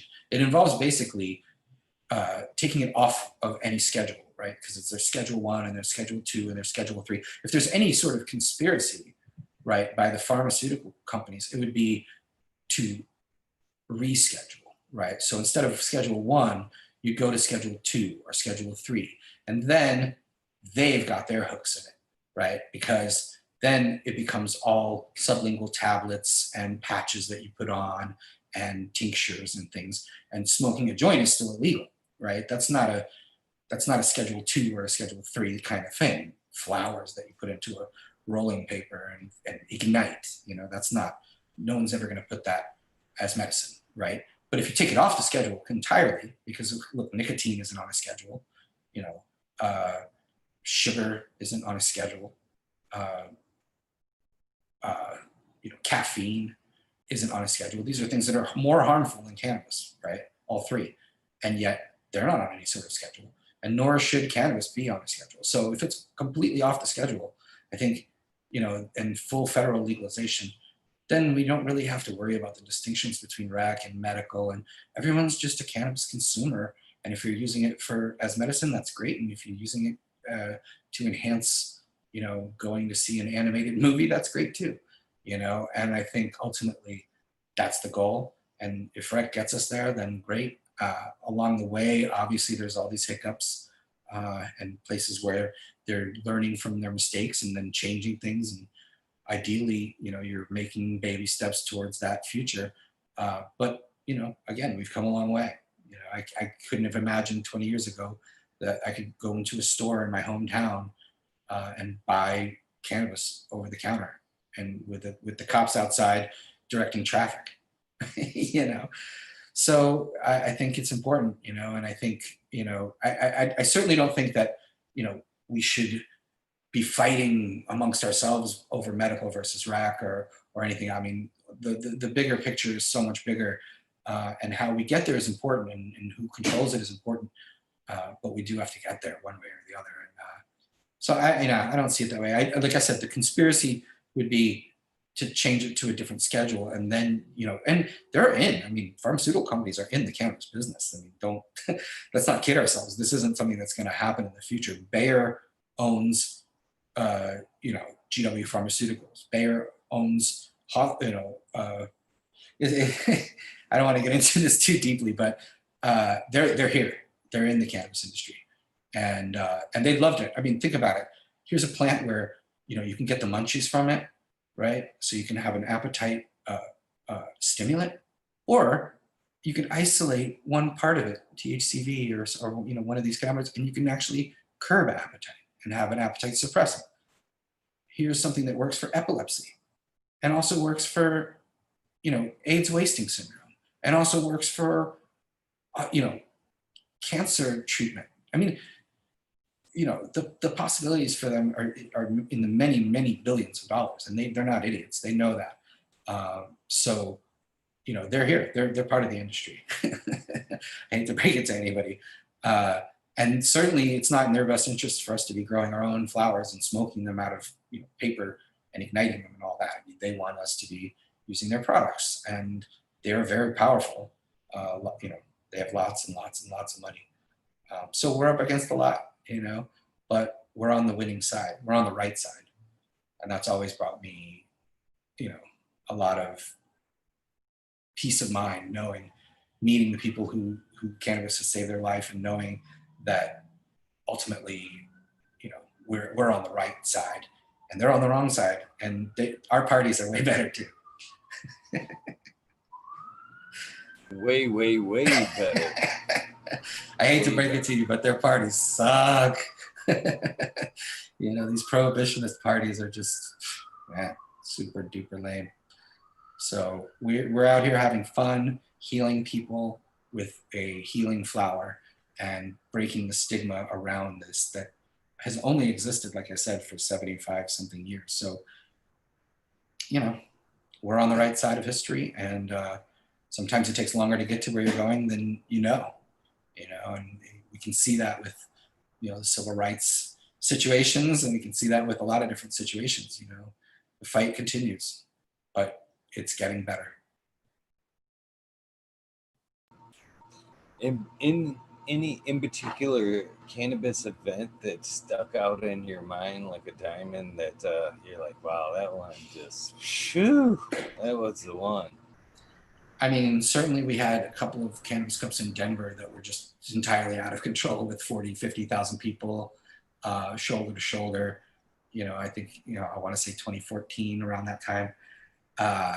Incredible musical artists performing, and, you know, tremendous amount of booths and different people displaying all their different, you know, cannabis products and ancillary products. But wow, I mean, geez, it's so hard to think. I mean, I've been to like hundreds of these things. But I mean, I always love Seattle Hemp Fest. I've really enjoyed the Hash Batches and Boston Freedom Rally. Anytime it's like open to the public, you know, you don't have to pay for a ticket. To me, that really brings out everybody. And, you know, they're all there to celebrate how far we've come, and to protest, you know, that we still have a ways to go. I like what Vivian McPeak from Seattle Hemp Fest calls it, a protestable. So it's a festival, but a protest at the same time. And, you know, there's just so many, it's hard to say. I mean, there's all those cannabis cups in Amsterdam, and there's Spanibus, and you know, just, so I've gotten, it's the privilege of my life to have been able to go to all these events and meet, you know, the performers and the people behind the events. And, you know, I got to go to a bunch of Bonnaroos, which was amazing.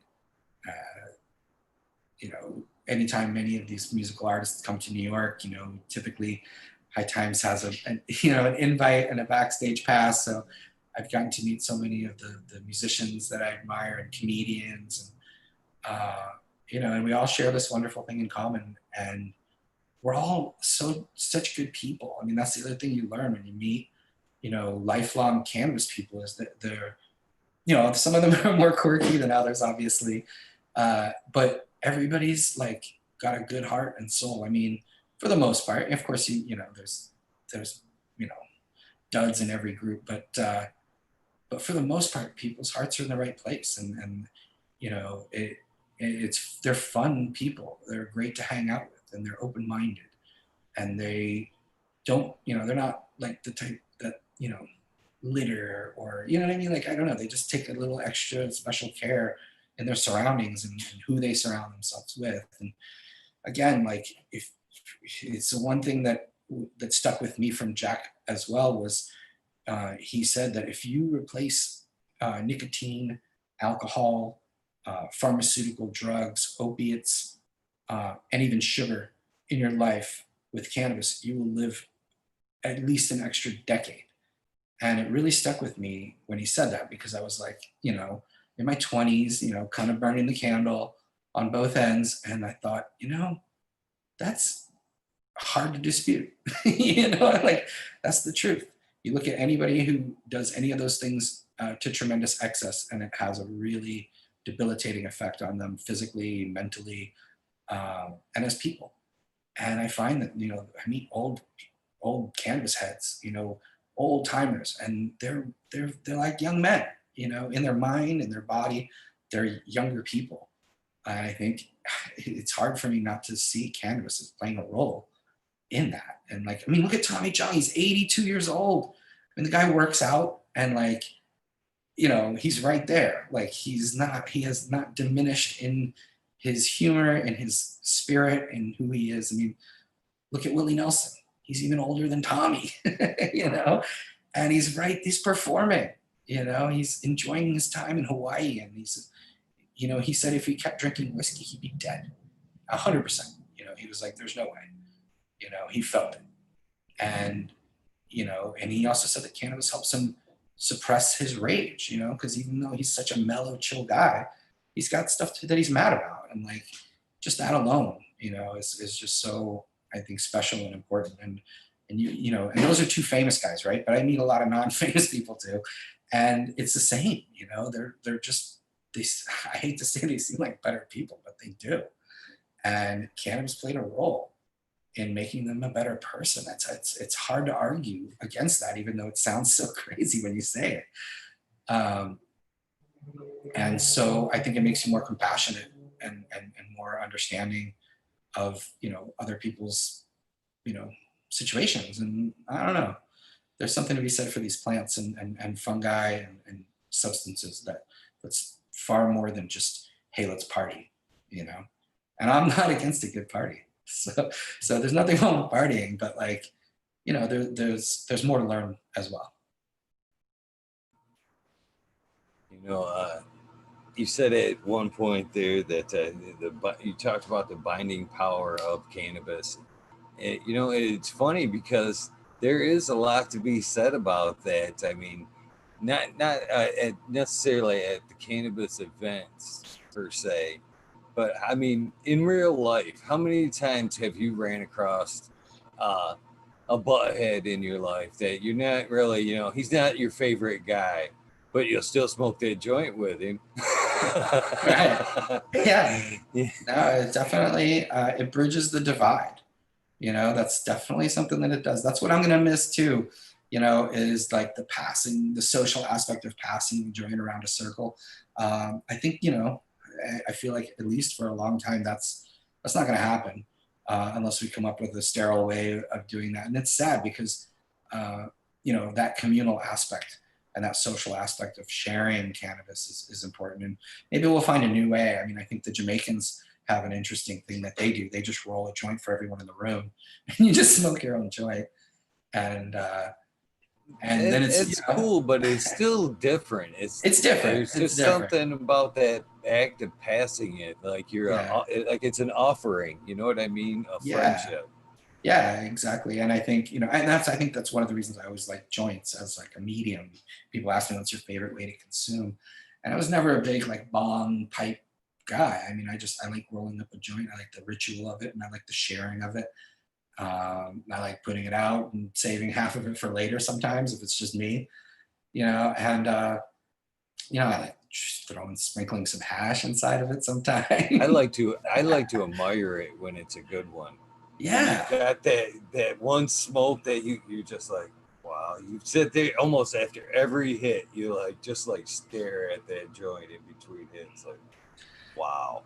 It's a great way for me to judge the cannabis too. I mean, because if it burns to a nice clean white ash and it stays lit and it tastes good even halfway down the joint, then I know that it was grown with care. And if it burns like a piece of charcoal and you have to keep relighting it and keeps running or doing funny things, that it was probably not grown with care and overfed or something went wrong along the way there somehow, whether it was during the growing or during the drying and curing, but something went wrong. And sometimes I can't tell that from just snapping a bong hit or just a hit off a bowl. I really need to see the burn of the joint to judge it. And that's how I've judged all the cannabis cups that I've judged for the most part.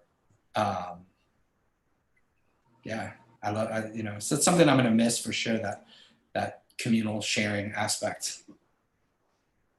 Yeah, I know it's good when a couple hits in on that joint, and you can see that paper almost going like translucent. You That can just see the ring of oil that like forms at the end of it too sometimes, yeah, you know. yeah. You know you're in for a good one when it checks all the boxes right there. Yeah. Yeah. And as a grower, I think, it's a little more wasteful when you're buying an eighth for $60, but if you're growing, it's like, why not roll a joint? I don't know. To me, it was always my preferred thing, and still actually really is, to be honest. I mean, I'm hitting the dabs here with the pen, but I could just as easily, just sprinkle some of that into the middle of a joint and roll that up and smoke it. And, you know, I don't know. I like the feeling. I like to kind of just sip on it too. I'm not a big, huge dope, like who could do a gram dab? And, I mean, I watch those things on YouTube and I'm amazed by them and all that, but I can't be that guy. I mean, I'd be coughing for the next 40 minutes. It's like I like to sip it, but a lot of it over time. That's my consumption preference. one of the gentlemen that's here in chat, the American one, was quick to point out the other night when we were talking about the big 1 gram dabs areas. Most of that ends up in the neck.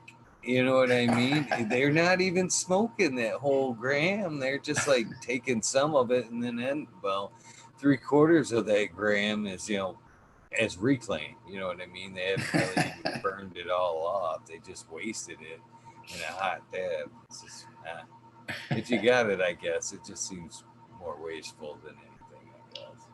Yeah, I mean, there's always the one person at the party, that breaks out the big ounce joint or the huge dab. It's fun. I mean, I think it's great for like social media and stuff like that too.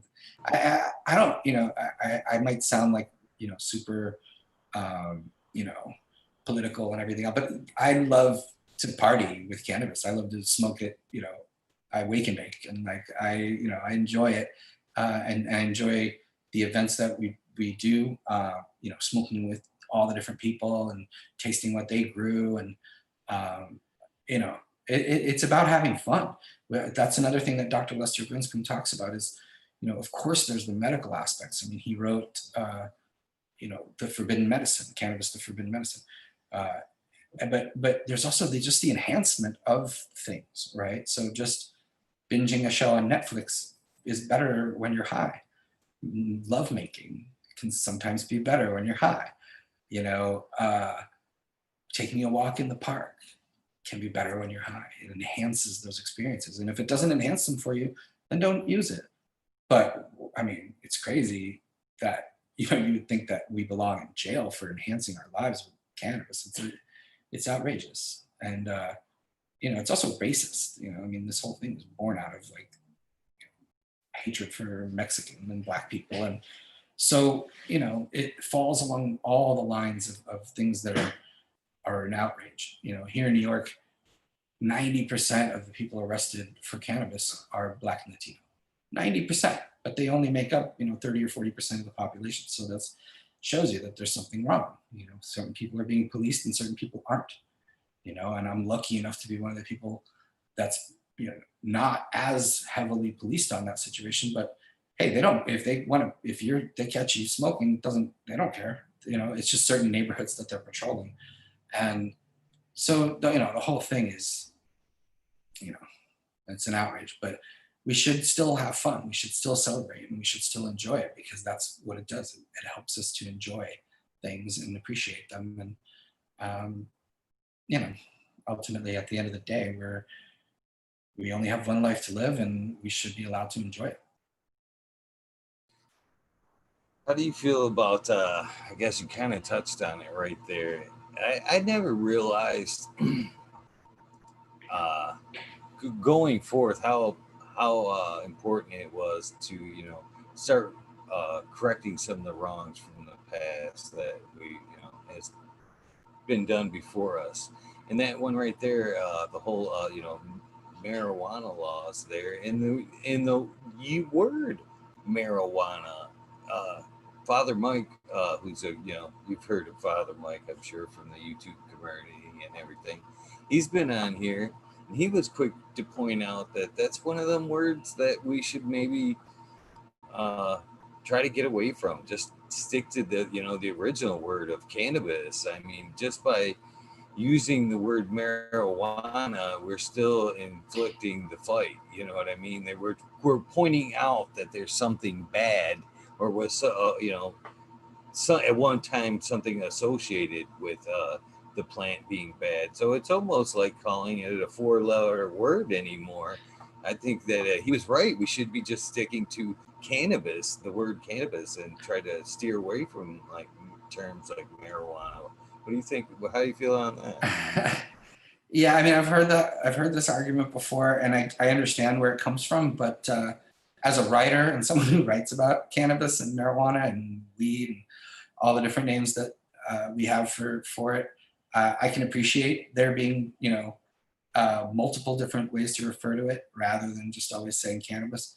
And I think, you know, if you look at Google searches and what people will call it, you know, typically, you know, marijuana is probably number one, then weed, and then cannabis. And I think that's changing over time because more and more people are using cannabis. Like, look, my first book is, you know, marijuana strains, marijuana is big, and then, you know, the second one, it's cannabis, but it's still a guide to growing marijuana because it's just a more recognizable word. And I don't consider, you know, it has Mexican origin, but I don't consider that to make it a racist word. It's just another term for marijuana. I don't think ganja, you know, is a racist word. I just think there's these different terms for it. I don't particularly like the word dope that a lot of the old timers use, but only because in my mind it's associated with a completely different drug.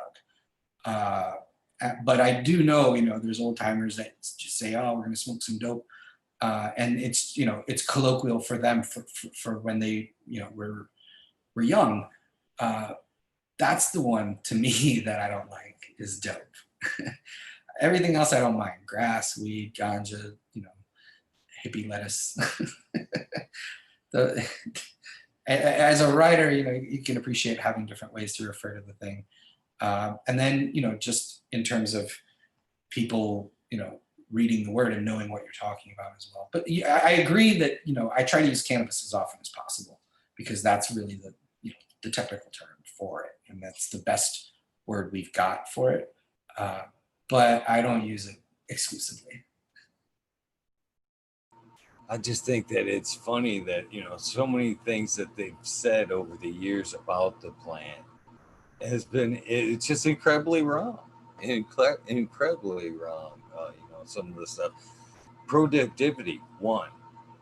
Every smoker I know is amongst some of the most productive people I know. They're out there, how many there's if people really knew, the wake and bake and safety meetings probably before what is being built in everybody's day, they wouldn't be like, holy cow, they aren't lazy, you know what I mean? Shit's being done on marijuana or cannabis for sure. Uh, I just wish that we could break free from just race it all and just to start anew on it all. Yeah, I mean, I agree. And, we can look to alcohol prohibition and the end of that as well, because that didn't happen overnight either. I mean, New York, I think, was one of the first states to basically say, we're not going to use state resources to help the feds anymore. And then little by little, just every other state jumped in and that was it. But there's still, dry counties to this day, right? There's places that just never came around to the law. I think ultimately, we're going to be looking at a similar landscape where, if you want to party with the prohibitionists, there's going to be that county where they may not have a dispensary or a social use type situation going on. But for the majority of people who, value their freedom and the freedom of choice of what they want to do with their own body, I think they're gonna have access to cannabis, and I'm hoping that it'll be high quality cannabis, and you know all the different ways that it can be done. But I want to place an emphasis personally for me on the mom and pops, the small producers, the local producers, the co-op organizations that are like food co-ops, the farmers markets, the people who deserve it, and then take a little bit, everybody has a place at the table. I'm not there, there's nothing wrong with people making money, but I don't think I want to buy my cannabis from Monsanto or Marlboro or, Bayer. So, we all have our choices to make, and we vote with our pocketbooks, and my pocketbook is going to vote for the locally grown, sun-grown, organic cannabis from the farmers that I know and I love, and I that make the best product. I'm gonna I don't know. I believe I'm gonna let you off on this one. Because there's most definitely another name that you could have thrown on there along with the Monsantos, the Bear, and there's another giant staple in the industry willing to throw their name into the recreational market, from what I heard. But I'll leave you alone on your opinion on the emergence of that big name entering the so-called cannabis field.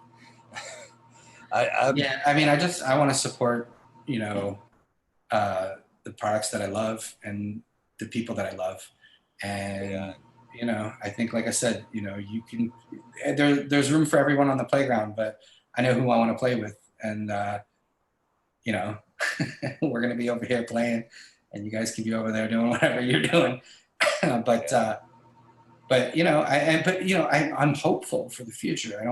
I don't see it as this like crazy corporate takeover or this crazy pharmaceutical. Sure, they're here, they're coming, they're part of it, and they're gonna do their thing, and at the end of the day, we're gonna do our thing, and we are the authentic underground outlaws, and we're gonna support underground authentic outlaws, or at least I am, and I hope everyone who cares about it will too. And that doesn't mean I won't buy cannabis at a dispensary. That doesn't mean I won't, it's just grow painful my when you have to own. get it from there. It's just painful when you have to get it from a dispensary. That's all.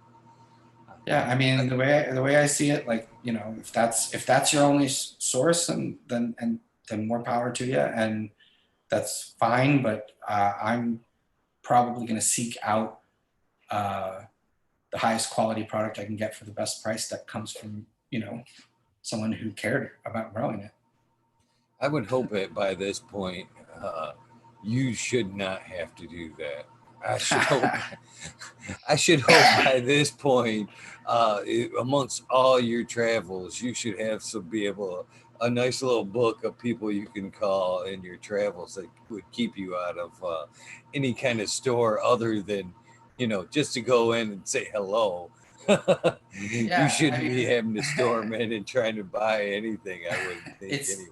it's honestly it's why it's one of the reasons I called my show Free Weed, my original podcast, is because I think it should be free, practically free. I mean, I think, like I said, the cost of it primarily is in the risk of what might happen to you because you have it in your possession. But that's not a cost in a legal framework. So free weed means, if your friend's growing, tomatoes and cucumbers and you're growing cannabis, you trade them some cannabis for their tomatoes and cucumbers. And, it's kind of like that kind of thing, like a barter system situation in my mind, because it shouldn't be $300 an ounce. It's crazy. It's insane. And if that's the price at the dispensary, people should know that they can produce it themselves for much cheaper, And if they know that, then why would they buy it from the dispensary? I mean, sure, it's convenient, but it's also fun to grow your own. It's rewarding, and it's cheap, way cheaper. And everything that went into it. The strain that you're growing.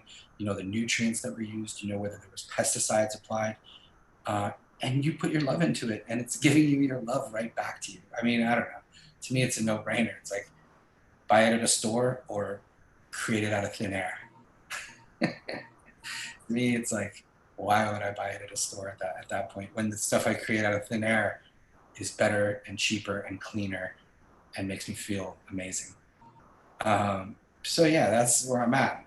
I realize not everybody's going to grow their own, but certainly you should have friends that grow their own and care about it like that. And maybe you can do something to provide them with something that they need. And that way it's free.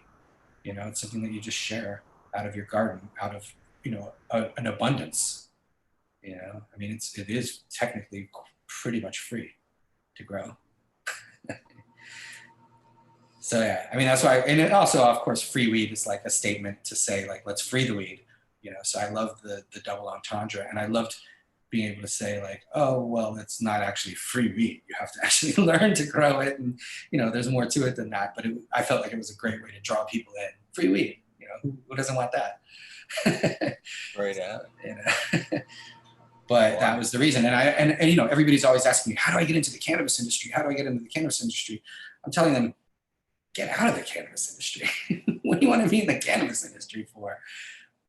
Just grow your own, and you don't have to deal with any industry. And you don't have to worry about any corporate takeover or any conglomeration or pharmaceutical company or anything else. You just self-sufficient and sustainable, and it's fun, and it feels better. So why not? Just hope you don't mind. I want to give a shout out to my oldest daughter, Brittany, and Lexi there in chat. Brittany has actually worked with you Wow. in Michigan. I had a few cups here. She's been one of the the helpers that help make things happen there at the Cool. file, and she was in Detroit there as well. But she's Awesome. had the nice opportunity to spend a little bit of time with you, and thought that was pretty cool. Oh, that's awesome. I appreciate it, man. Those are some of my favorite cups. Is those Clio cups on the raceway there, the Auto Speedway. Really amazing. And I try to tell people outside of Michigan, like, oh, you guys got to go to Michigan. And they're like, really? They don't know sometimes. Like, I'm like, it's off the hook. I mean, people are growing, people are creating amazing concentrates, extracts, edibles. It's an amazing scene, and I love the pride that people take in the products that they produce. It really is. It's exactly what I think of when I talk about the mom and pops and the farmers markets, and that's to me the type of system that is most beneficial to the greatest amount of us. So, how many times have you been in? It has to be a lot. where you've come rolling into town, and it was like the bad boy circus almost. Because I was lucky enough to be able to hang out a little bit in Detroit this last Detroit Cup at the little after party there or whatever at the hotel, and I was really enjoying it. It was like an upscale hotel, and you could tell that a lot of the guests that were coming in, regular guests, were kind of looking around like, what the hell's going on? And then you could hear like the servants, oh, High Times is here tonight, and they just didn't know how to handle it. And there was at one point where we kind of went out from the bar area and we were smoking in front of the hotel there, and both people coming in, the staff, none of them actually knew how to handle it. I think the maitre d' there that was expecting the cops to roll up at any point. It was. Do you get that a lot in your travels, that people just don't know how to handle the frequent use and Yeah, good yeah, we do. times? Yeah, it happens pretty frequently.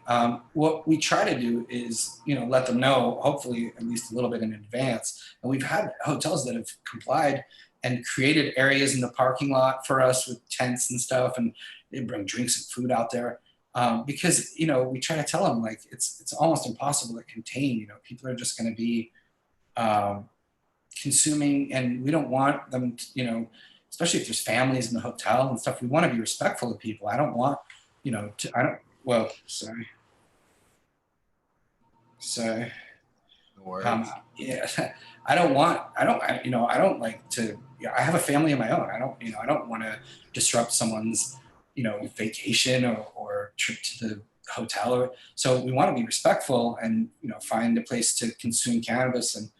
But it does sometimes get a little out of hand. And sometimes if we sort of take over the whole hotel, it gets to the point where, it becomes a kind of a free for all. And some of those hotel after parties are sometimes some of my most memorable Cannabis Cup experiences. And sometimes literally they happen in like the parking lot in the back of a hotel on the side of the road.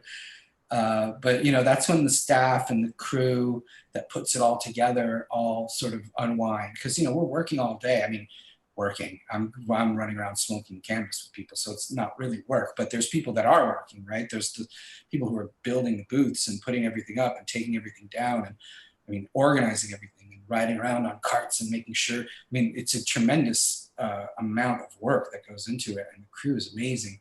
And then, our staff of people who are doing seminars and panels. And so, there's a lot going on to make these things happen. And then after they're done, that's when we want to unwind and have some fun.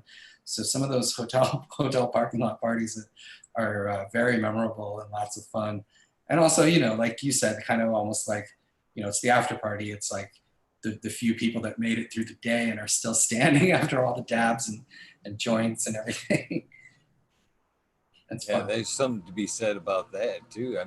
There could be some long days at them cups in the sun there. Oh yeah, and the ones in the U.S. typically we just do over a weekend, but the ones in Amsterdam, they were typically 5 days, 4 nights. So that's Really? that's like a marathon. You got stuff to do all day, and then you got concerts all night, and you're in a foreign country.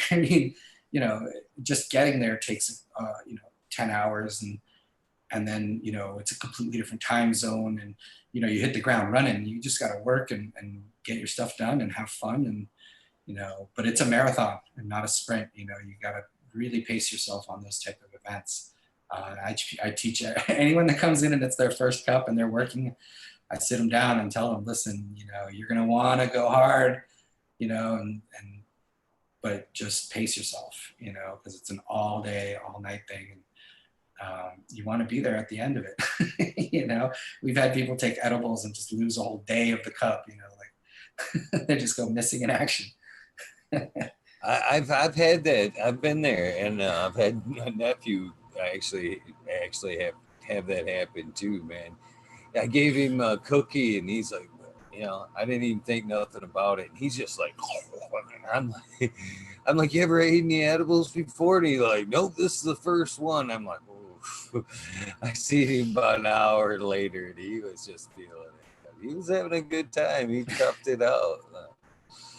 Love them cups. Yeah, I Always mean, and will. that's one of the amazing things about cannabis is that, I mean, like, even a cannabis overdose, typically it's just a nap. You just need some time and then you're fine. Like, it's not life and death. It's not, there's no hangover. There's no, it's not, I mean, I see these kids with the opiates, and I mean, the tiniest little amount of these things, and then they die, and it's scary even to think of, like, a whole generation that's just, you know, teetering on the brink of overdose all the time, and you see it happen. It's awful. It's the worst when kids, you're losing kids to, something that's just a bad decision and at a bad moment. And that doesn't happen with cannabis. We'll replace that stuff with cannabis, and, you know, the worst thing is you take a nap, and but you wake up the next day. You wake up, and you're fine, and you can do it again. you know, all these things, these people with their sleeping pills, and all the, self-help books that try to teach you how to be in the moment and all these things. It's just, smoke cannabis. It'll bring you right there. It'll help you sleep. It'll help you work. It'll help you with everything. Aches and pains. I'm the can evangelist. It's so easy to do, though. I mean, I know. I there's feel no. crazy sometimes. You say things that people think are crazy. Particularly people outside of our community. You tell them that you've met people whose lives have been saved by cannabis. They think you're nuts, and yet I've met thousands. So it's hard not to feel like, strangling them, to just say, like, look, I'm literally telling you that I've met these people, but they're mired in propaganda, and they just don't believe the hype. They believe the hype. They don't believe the truth. I do, and again, I've reverted back to this a few times, but I really believe that a lot of the medicinal values of this plant is just being around it and cultivating it. And that's no word of a lie. You don't know how many I use. I'm sure you do. I take that back. I'm talking to the guy that fucking was part of High Times for 20 months. Yeah, you don't know what I'm talking about.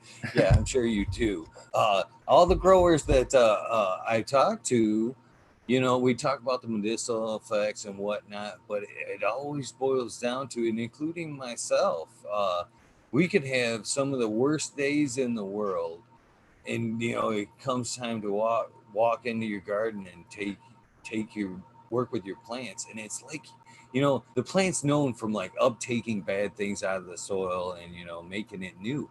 I think it does it from us, Danny. I really do. I think these plants absorb our negative energy as we go in there, because every grower I know instantly loses themselves in that garden, in that place, within minutes. It doesn't take long to just walk into that room, look at them plants, run them through your fingers, especially once you start working in there, start looking through the leaves, snapping them off, just taking in how they're feeling. You've lost all the negativity and stress from the day. The garden has automatically just sucked it right up, and you don't even have to be smoking or utilizing the plant at that point.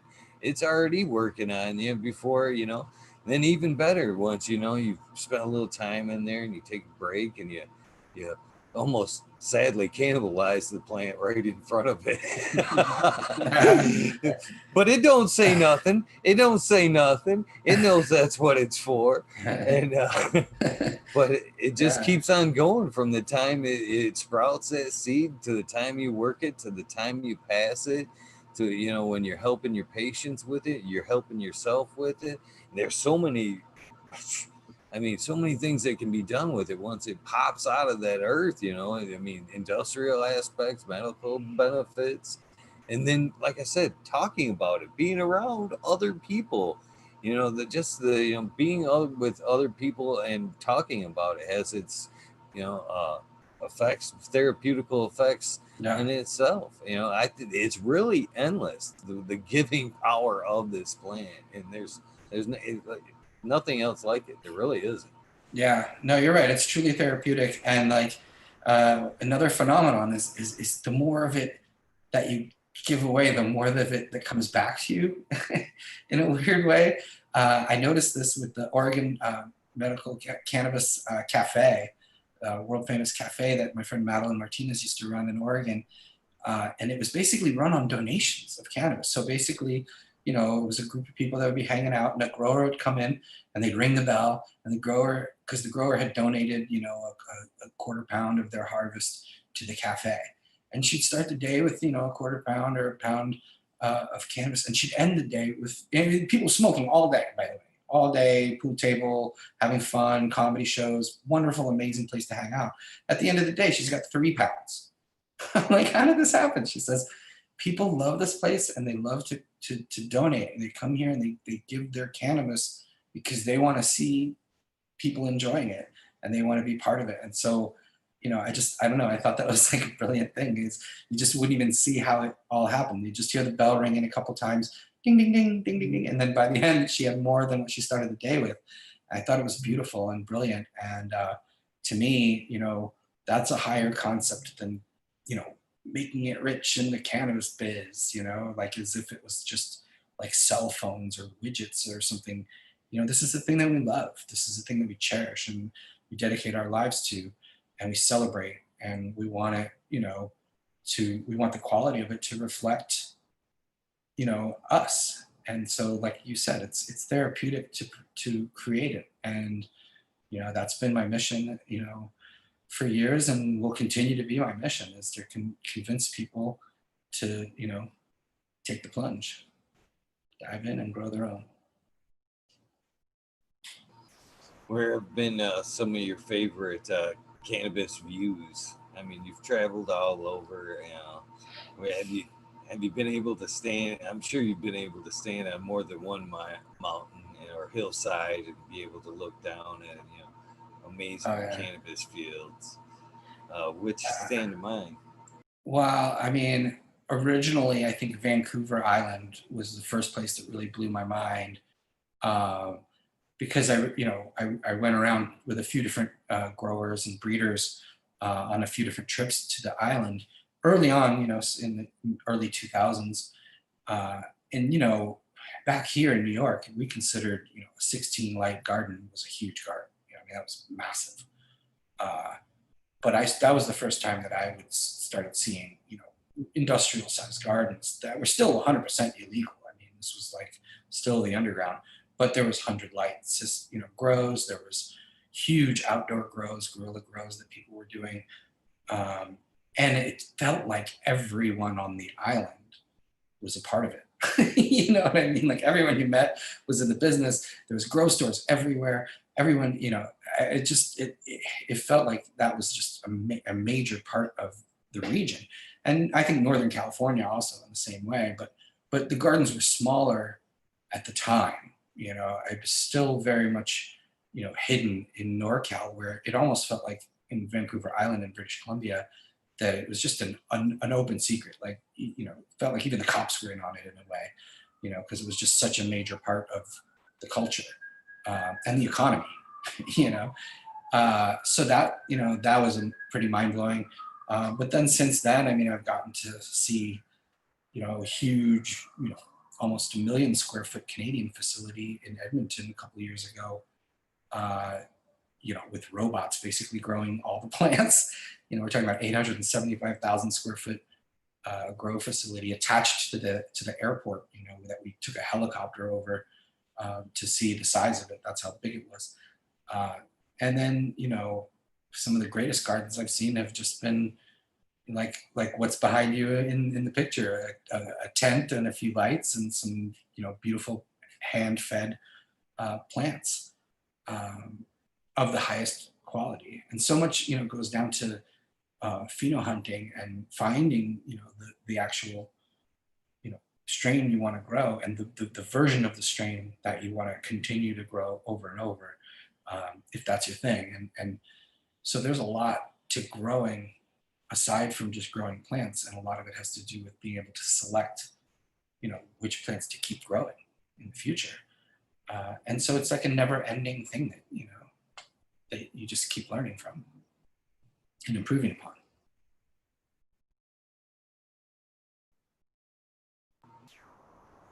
Yeah, I agree.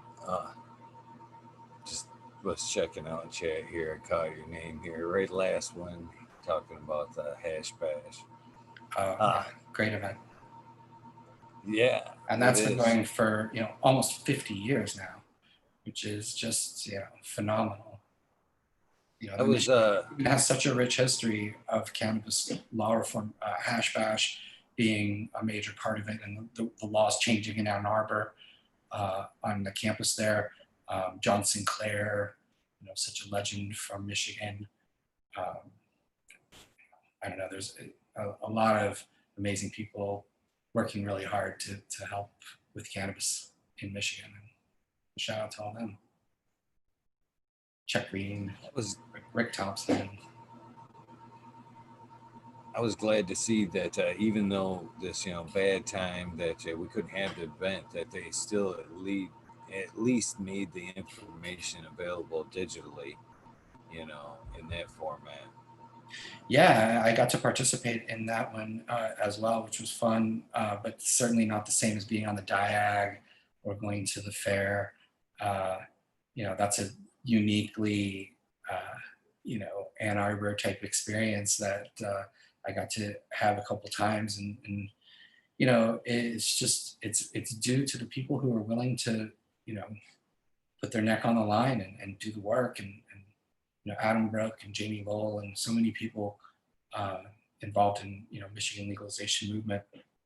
But we're all working together for the same thing, and I think it's sometimes we lose sight of that, and it's easy to find our faults and differences in each other too, and I don't know. I think cannabis is something that brings people together, like I said, and I don't think it should be something we fight about or any kind of partisan issue.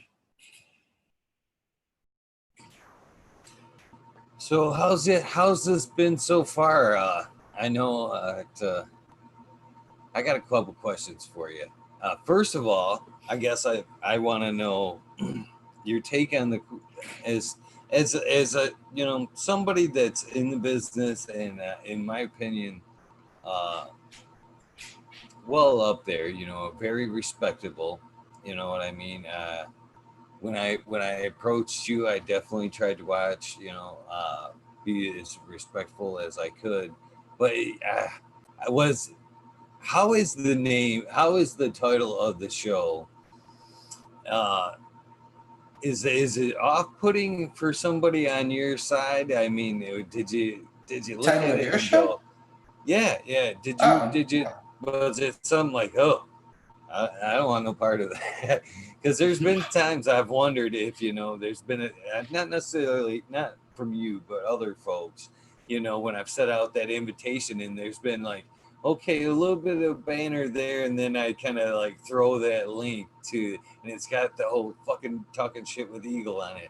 I've noticed in a couple instances communication has slowed there. Is it that bad of a title, or yeah, I mean, I don't have a problem with it. You know what I mean? Like I to me, it's just funny.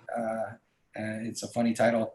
But I also try not to judge, on the basis of things like that. Like I said, I've met all these people in all these different places, and sometimes, you meet people who you might think, are for lack of a better term, like in the outlaw community, there are people who look like they might want to do you harm, they're real true outlaws, but if you treat them with respect, and you come to find out that they're actually good people and they're not looking to do anyone harm, they're just, on the tougher side of things and have been through things that, they had to survive. And so I try not to judge, basically. I mean, I swear, I try not to swear, around my kid and stuff like that. But, I don't know. It doesn't bother me. I mean, maybe Well, on from a larger scale, like if you were looking for advertisers or something like that, I don't know.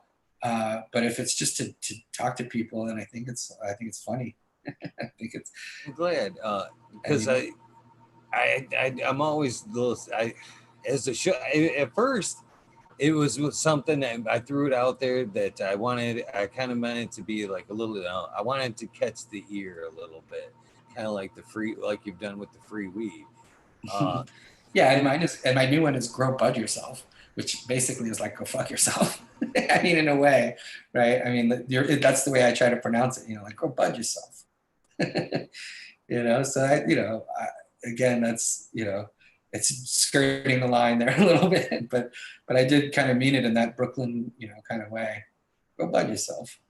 and that's the same thing too. I like with this. I was like, because that's what like when guys, gals, whatever, get together, and they, their significant other, whatever. Where you been all day? I've been fucking talking shit, with, you know what I mean. And to Right. me, it's just like an old school uh, slang term for just a casual conversation to let your guard down and talk like you would, two friends. So that's the Yeah. other thought behind the title there. But sometimes as the shows went on, and I've reached out to, like I said, more and more respectable people, I've second guessed myself on the title a little bit. So I like it. I mean, like you said, it's colloquial. It's like how we are, and that's one of the things, we don't talk about as much, especially about the old days underground as a grower, is how isolated you become because you can't really talk to anybody about what you do, and all you want to do is brag about what you're doing, show people what you're growing, but it's not in your best interest to do that, and so you start to live a more isolated life, and I can remember just staying home and not going out because what's going to happen to these plants if I just decide to go out to the bar or whatever it might be. And also, like, it's New York. The first thing anyone asks you when they meet you is, what do you do? And so the first thing you're telling people is a lie. And so it becomes very reclusive lifestyle, and you don't want to talk to people and you want to avoid people. And I think that has a lasting traumatic effect on people as well, and it makes you feel very isolated, as a cultivator in the underground. And it's one of the beautiful things about the laws changing and things being more open is that we can talk about it and we can brag about it and we can share information, and we can share genetic material cuttings. And I don't know, it's just, I think it's so important. I think you know the internet played such a major role in legalization. I mean, of course, High Times, of course, all the publications and on the events and everything else, but the sharing of information really made it hard for the spread of the bullshit of prohibitionist propaganda. People just figured it out, and they had the information in front of them that showed that that was all you know a lie. And not only that, but they could contact people. I remember overgrow.com and all these websites back in the day with chat rooms, and you'd actually make a friend online, and then that could lead to real life interaction and the sharing of information and clones and cuttings and strains that that those type of things reverberate into history. They reverberate in much bigger than we actually realize, because you know that changed the quality of cannabis for this town, or changed someone's life in some kind of way. And it's important, it's important to share the information. It's important for people to watch shows like this and learn about cannabis and about our passion for cannabis. and that's that was the premise behind it all when I started this. All of us, we sit here, we go on these shows, we talk cannabis seriously, one on one, but we need, very few times do you hear what initially started it, the passion behind it, their laid back side. And I found that people are really enjoying listening to the build up to where they are today. It makes them more relatable, more approachable. And you talk about the community. Some of us were pushed in to be introverts almost, and it's just sad that we should be ashamed that we've all found something that makes us feel good. You know what I mean? That we've been villainized. That it's not supposed to be right. You shouldn't be doing that. When we all know good and damn well this has been one of the things that's helped us through the years. And then finally, with the social media, we've kind of been able to reach out and communicate somewhat with a bit of a cloak without, staying behind that safe door or, emoji or, whatever, that profile picture, and still be able to communicate. What I've also found on that is we're also, we're wanting to step out of that. You know what I mean? We've wanted, and that's what the show has kind of done too, is all these people in chat, a lot of them right next to you, last night, Miss D's Nugs. She was on here telling us about her cannabis experience. She's, and introducing herself to the community. And I think it's great that, us little guys can be on right next to, these people that we've respected all these years. It makes them feel, it makes me feel special that we can be all in the same lineup, same sentence. You know what I mean? It, it it's nice, and not only that is, it's awesome now to see like Miss These Nugs. I'm looking at her picture because she's floating through chat. It was so nice yesterday, Danny, to right where you were yesterday. She had that cartoon. If you can see her in chat, she's got that like cartoon emoji. That came on her box first. You know what I mean? We've communicated with her in chat, communicated in chat. And then I seen her little emoji pop up in your box there. And then it went from cartoon to real life person. And it was like, it's so cool to put a face and a voice with the words being typed across the screen. And it's brought the community, at least as far as I can tell, a shitload closer, because a lot of these people tune in uh, and don't quit. Some of these shows have went on for hours and hours and hours. And a lot of these people tune in for hours and hours and hours. I mean, they click and go the whole gauntlet.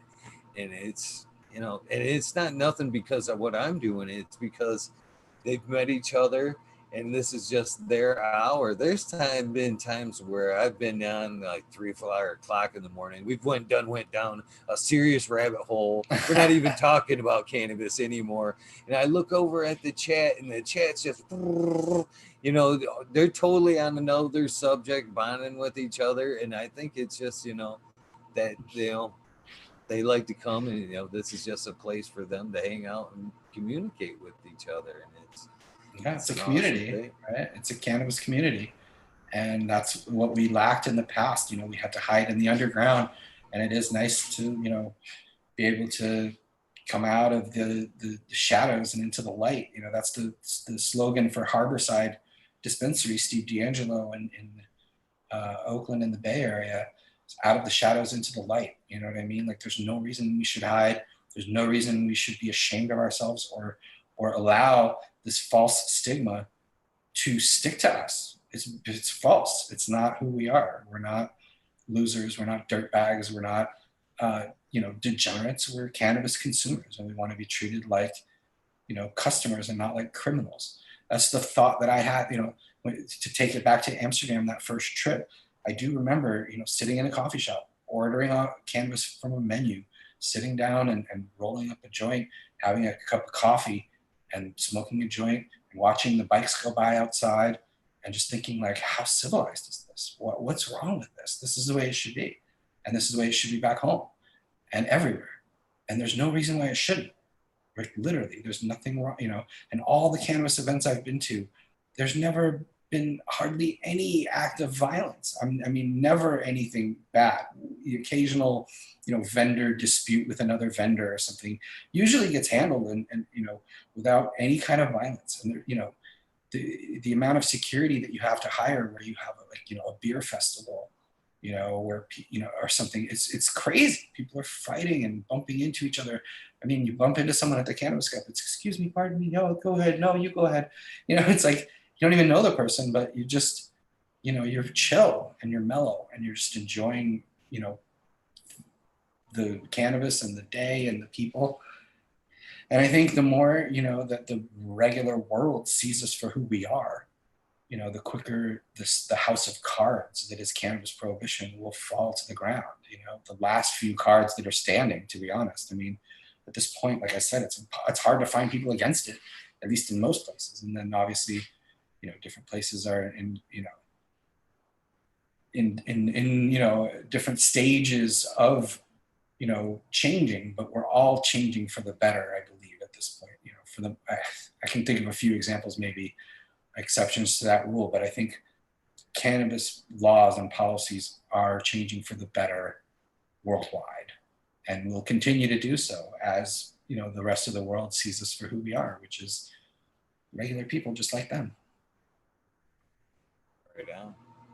And even with that being said, I can't thank you enough for coming on here and showing that showing this community that it just exactly that. You're just as cool as everybody else out there, and this is everything that if you put a little heart into it, it can be achievable. You know what I'm saying? That just takes love for the plant, and the passion, and the belief in it. And you never know where this thing's gonna take you.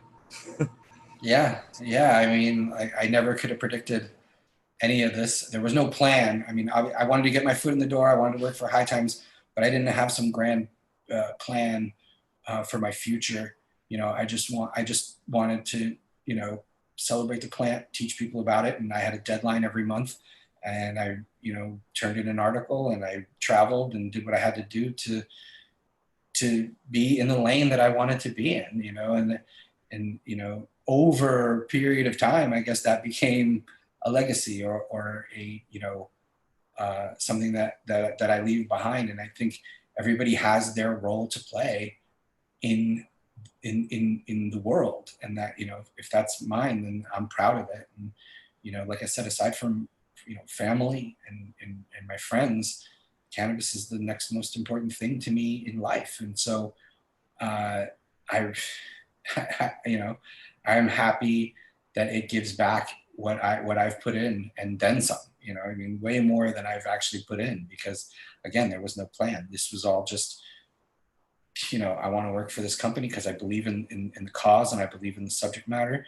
And I think, they're well poised to, to teach people more about it and to normalize it and to change the stigma and change the laws. And, then I have an opportunity to write a couple of books and have a show, and all of it has been in service to the plant. And so for the plant to give back what it's given me is way more than anything that I've given to it. And I just, I don't know. It's a privilege to, I'm so glad that it came into my life when it did, because again, there were naysayers, including my parents, you know what I mean? Including many people I respected, who told me, you're going down the wrong path. You're going to destroy your career. There's no future in this. It will never be legal.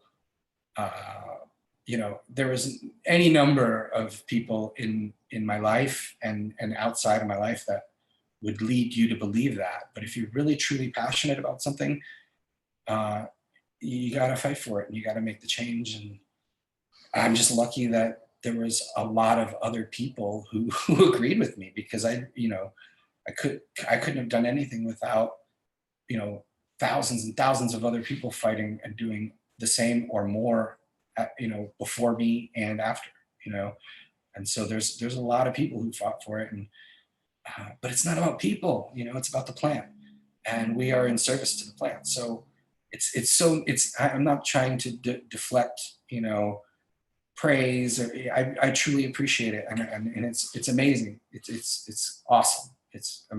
I always say legends never die. When friends of mine pass who've had a lasting impact on the world or on my life, I said legends never die.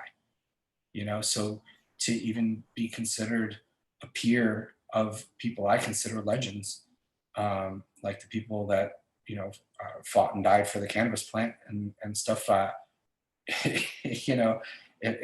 It's a legacy that I'm proud of. So even if it all ended today, that's something I'd be tremendously proud of. Again, aside from family and friends, it's everything. I love skateboarding and music, and I love a lot of different things in life, and that I enjoy. But cannabis is up there with near the top. So it's a privilege. It really is. And if people learn from it, great. If people's cannabis improves, amazing. And especially if people are not in jail for it. That's ultimately the most important thing. You touched briefly there about paying your respect to some of the people in cannabis and the legends. Uh, I want to thank you because it's going to become about the closest I'm going to get to thanking anybody anymore at High Times for whatever.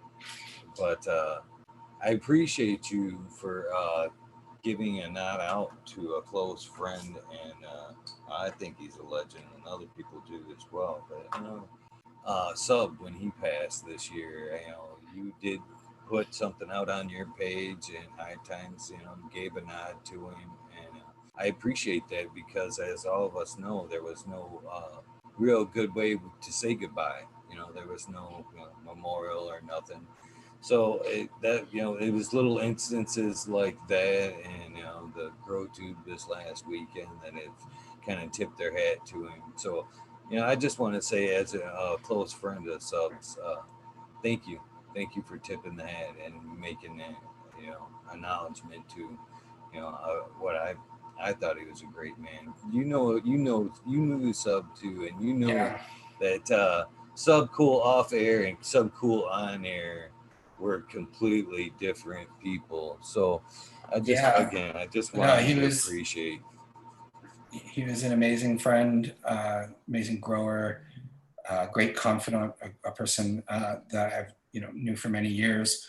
Actually, put him in High Times for the first time, top 10 strains of the year, way back, I think 2006, and sort of followed his career before that, even, the overgrow.com days. And we had been in contact even back then. And then, once he came out of the underground and all that, I mean, I had him on the show multiple times on different grow panels as well at different events. And, he could be brash and like you said, the on-air Sub and all that, but anyone who knew him, knew he was a good dude and wanted to help. And, I think felt the same way as you and I do about the plant, that we could never do enough for cannabis for what it's done for us. And he had also served time for cultivation in another lifetime. So he knew the price that people pay for loving the plant back then. And I think he was very passionate about that and about strains and about giving back to the people. I mean, he did a lot of philanthropic things as well. And so, yeah, it's very sad in his passing. But again, legends never die, and his genetics live on. And us talking about him and his books, the Dank, so that's his legacy. And we all have something that we leave behind. And I think Sub leaves behind a tremendous legacy of service to the plant. And was a great man. He'll be missed. I appreciate that because I know I did at the time. I was very thankful of you for you and them to acknowledge it, and what he had done. So thank you for that. But now to kind of like hopefully pick things up a little bit, take us out of that little bit of lull there. Usually do a soundbite here. I know you've probably seen them talking about it there in chat. So what the soundbite is, I started this kind of from the beginning, and in hopes that it was going to go somewhere, and it has. It was going to be around 50. I was going to do this little soundbite, like clip type thing, but we blew right past 50, and I had a tragedy on 50, so I didn't quite make it. But so now it's going to be probably 100. So I'm gonna ask you for like a sound bite. The old like 80s when the musicians you'd come on and give the station identification and all that. That's kind of what I'm looking for. Hopefully, you can give me that sound bite. You know what I'm talking about? The old like radio identifications. I think Hi, so. this is blah blah blah. I'm on. Yeah, can you give me that sound bite, please? Hey, this is Danny Danko, and you're listening to Fucking Talking Shit with Eagle. Fucking yeah, first one Or too. is it Didn't even talking fucking have. It's fucking talking shit with fucking talking Eagle, shit? but I'm taking it. I'm Take one. taking it. I can do more. I'll do more if you I'll want. take another one if you want to do it. Hey, this is Danny Danko, and you're listening to Fucking Talking Shit with Eagle. Thank you. That's awesome, man. I appreciate that. I'm hoping to, right, like I said, around 100, I'm gonna fucking just like loop them, hopefully in order, and like put together a little like clip. That's Nice. something I like to do. So, have you had fun with this? Or do you Yeah, like maybe reach out to you sometime in the future to get you back on and of talk a course. little bit Yeah, more shit? yeah, I know absolutely. I've Anytime, enjoyed this. anytime. It's been fun. It's definitely been enjoyable. Completely painless. Totally fun. And yeah, I mean, I love the community that you have here. Built around the show. It's really cool. People participate in the chat, and I can see them. You know, you can tell. There's a community there. It's really cool. It's really awesome. And I truly, like I said, I appreciate the support for my books and podcast. And it's an independent podcast. It's not a High Times podcast. It's just me and Mike. We own it. We run it. We got that Patreon page, like I said. A couple advertisers here and there, but other than that, we'd love it if people, want to check out the show. It's every week on Thursdays we put out a show. Today, just in a little while, we're going to put out our 5th show, and yeah, that's about it. I mean, follow What my time? social What media. time's that episode gonna air so they know where It'll to be find it? shortly. I think once I get off off of this show, I'll have a little bit of time to put together the text for the show. But it's being edited right now. Typically comes out Thursday evenings. The guest this week is Nima from Cannabiotics, which is a grow operation in California and Nevada, who are really amazing growers on a pretty large scale. So pretty interesting what he has to say about craft cannabis and growing big. And yeah, we've had Jorge Cervantes and um, a bunch of different people. So at this point, it's just trying to teach people how to grow and have some fun. We got like little games that we play sometimes about cultivation and um, banter back and forth a little bit. It's grow bud, Yeah, grow bud right? yourself. Grow bud yourself. Yeah, there's links to it on all my social media. And it's anywhere people listen to podcasts, basically Spotify, iTunes, um, SoundCloud, or wherever.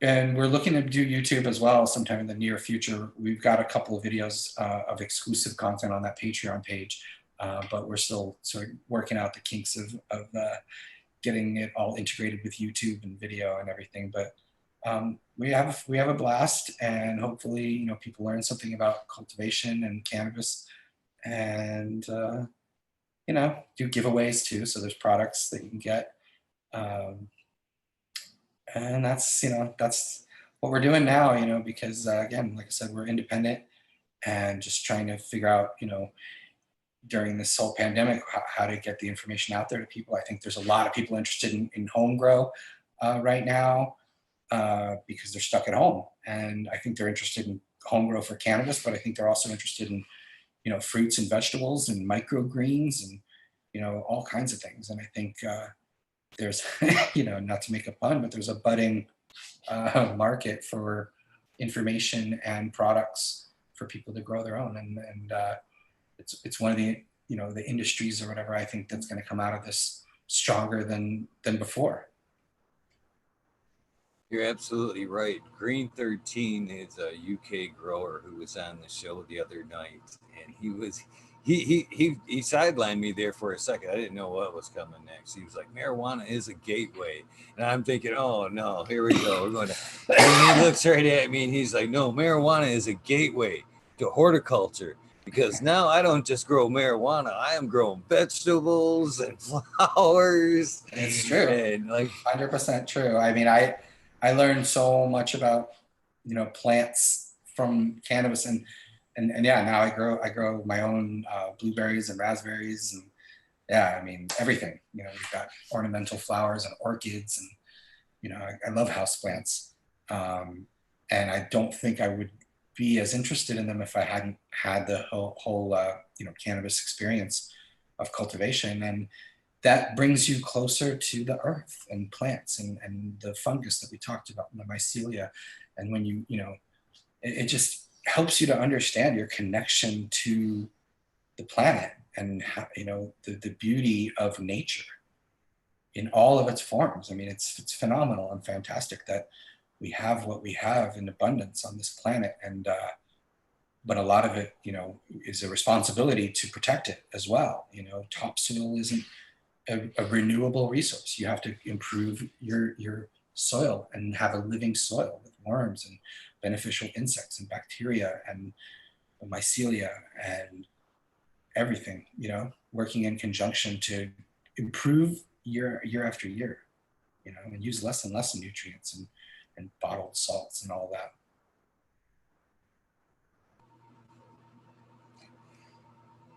Yeah, I expect great things out of your podcast over there. I know that you're going to be pulling in the heavy hitters.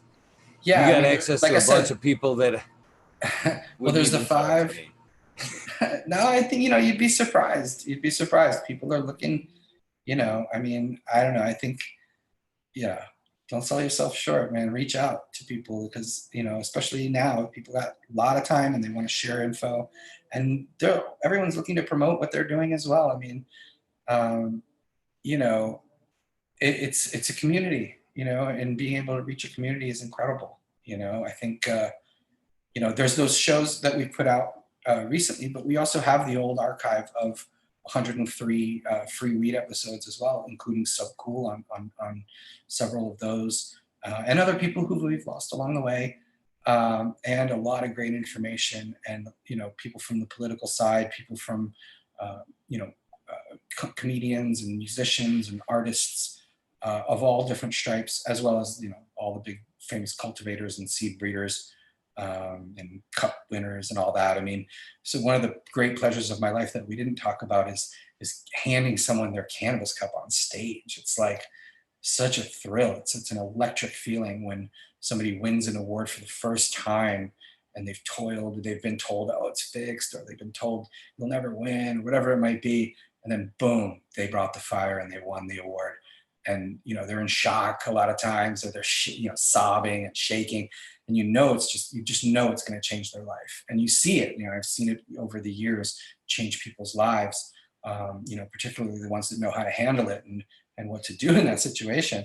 But there's no feeling like it, because you just know uh, just what the meaning of this is, for that person, for their company, for their family, um, for their future.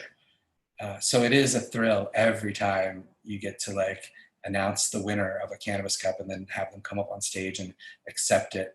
And they always say thank you, thank you, thank you. And I always say the same thing. It's like, you earned it.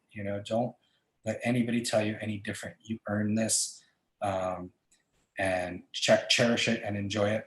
And remember, there's going to be people who want to slice of your business now, and if you don't need them, uh, do it yourself.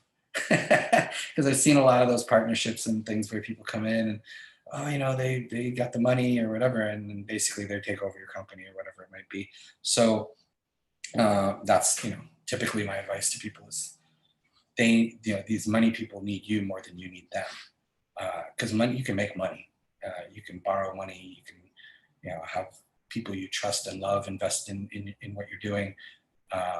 But a lot of times these, people who only have money, and they want your intellectual property or something that they want to gain from something you have. A lot of times they don't have your best interests at heart. Sometimes it seems obvious, but people get in that situation and get desperate, to profit immediately or to create something quick or whatever it might be. I think it's always better to do it yourself, or with your core group, people you know and trust, rather than try to go that like easy money route. But it is a thrill, always a thrill to give someone a cup, even if they've won 30 of them. It's still a thrill, but especially that first one. Yeah, it is. I bet. I have yet to experience it, but maybe someday. Maybe someday. Uh, if things go well, we still have cups or whatever. Yeah, But that's the future. We'll see. right. So I want to thank you from the bottom of my heart for all the time you put into this.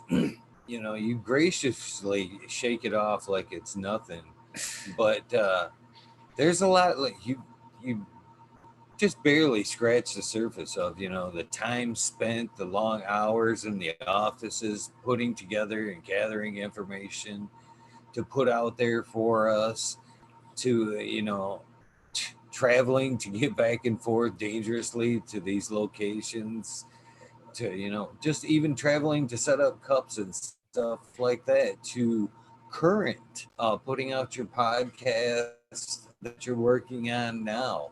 All takes long grueling hours for them few minutes of you know uh, laid back and enjoying it. There's a lot of time into that few minutes, editing, research, getting people, together and all that. And, thank you very much for putting your time and your life into that, to providing us and myself and people in the community information to grow and help us be activism, and just wake us up in general to all the things that are around us that we've been walking by and not paying any attention to. So that means a lot to me, and I know it means a lot to others. When I'm not joking, them days that I was able to shake your hand and take them pictures, it really meant a lot. It put a spring in my step every time, not just for that day, for weeks on and after that. Oh It's man, that's awesome. I truly appreciate it. When you do what you love, it doesn't feel like work. There's certainly where a lot of work goes into it, but it's ultimately very rewarding work.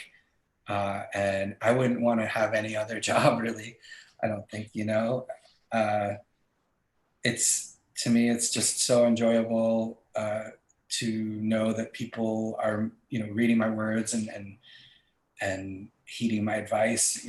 It's an honor and a privilege, and I hope I do right by people and teach them the right stuff. And I feel like I do. Things have changed over time. I've obviously learned a lot, since I started out, and will continue to keep learning and keep sharing that information freely with people, because I never believed in strain hoarding, and I never believed in information hoarding. I think the more the merrier, and I think you should be able to make it, if your passion's there. And I would encourage people, to do what they love. And with thank that you. being said, I can't even believe I'm even trying to end this episode. To be honest with you.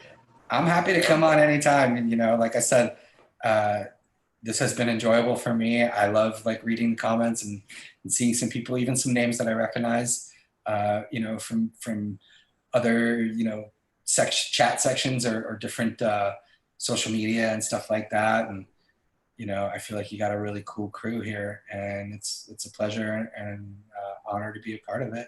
And again, like I said, anytime, let me know. This is I fun. will. This is fun for me. This is not work. Really.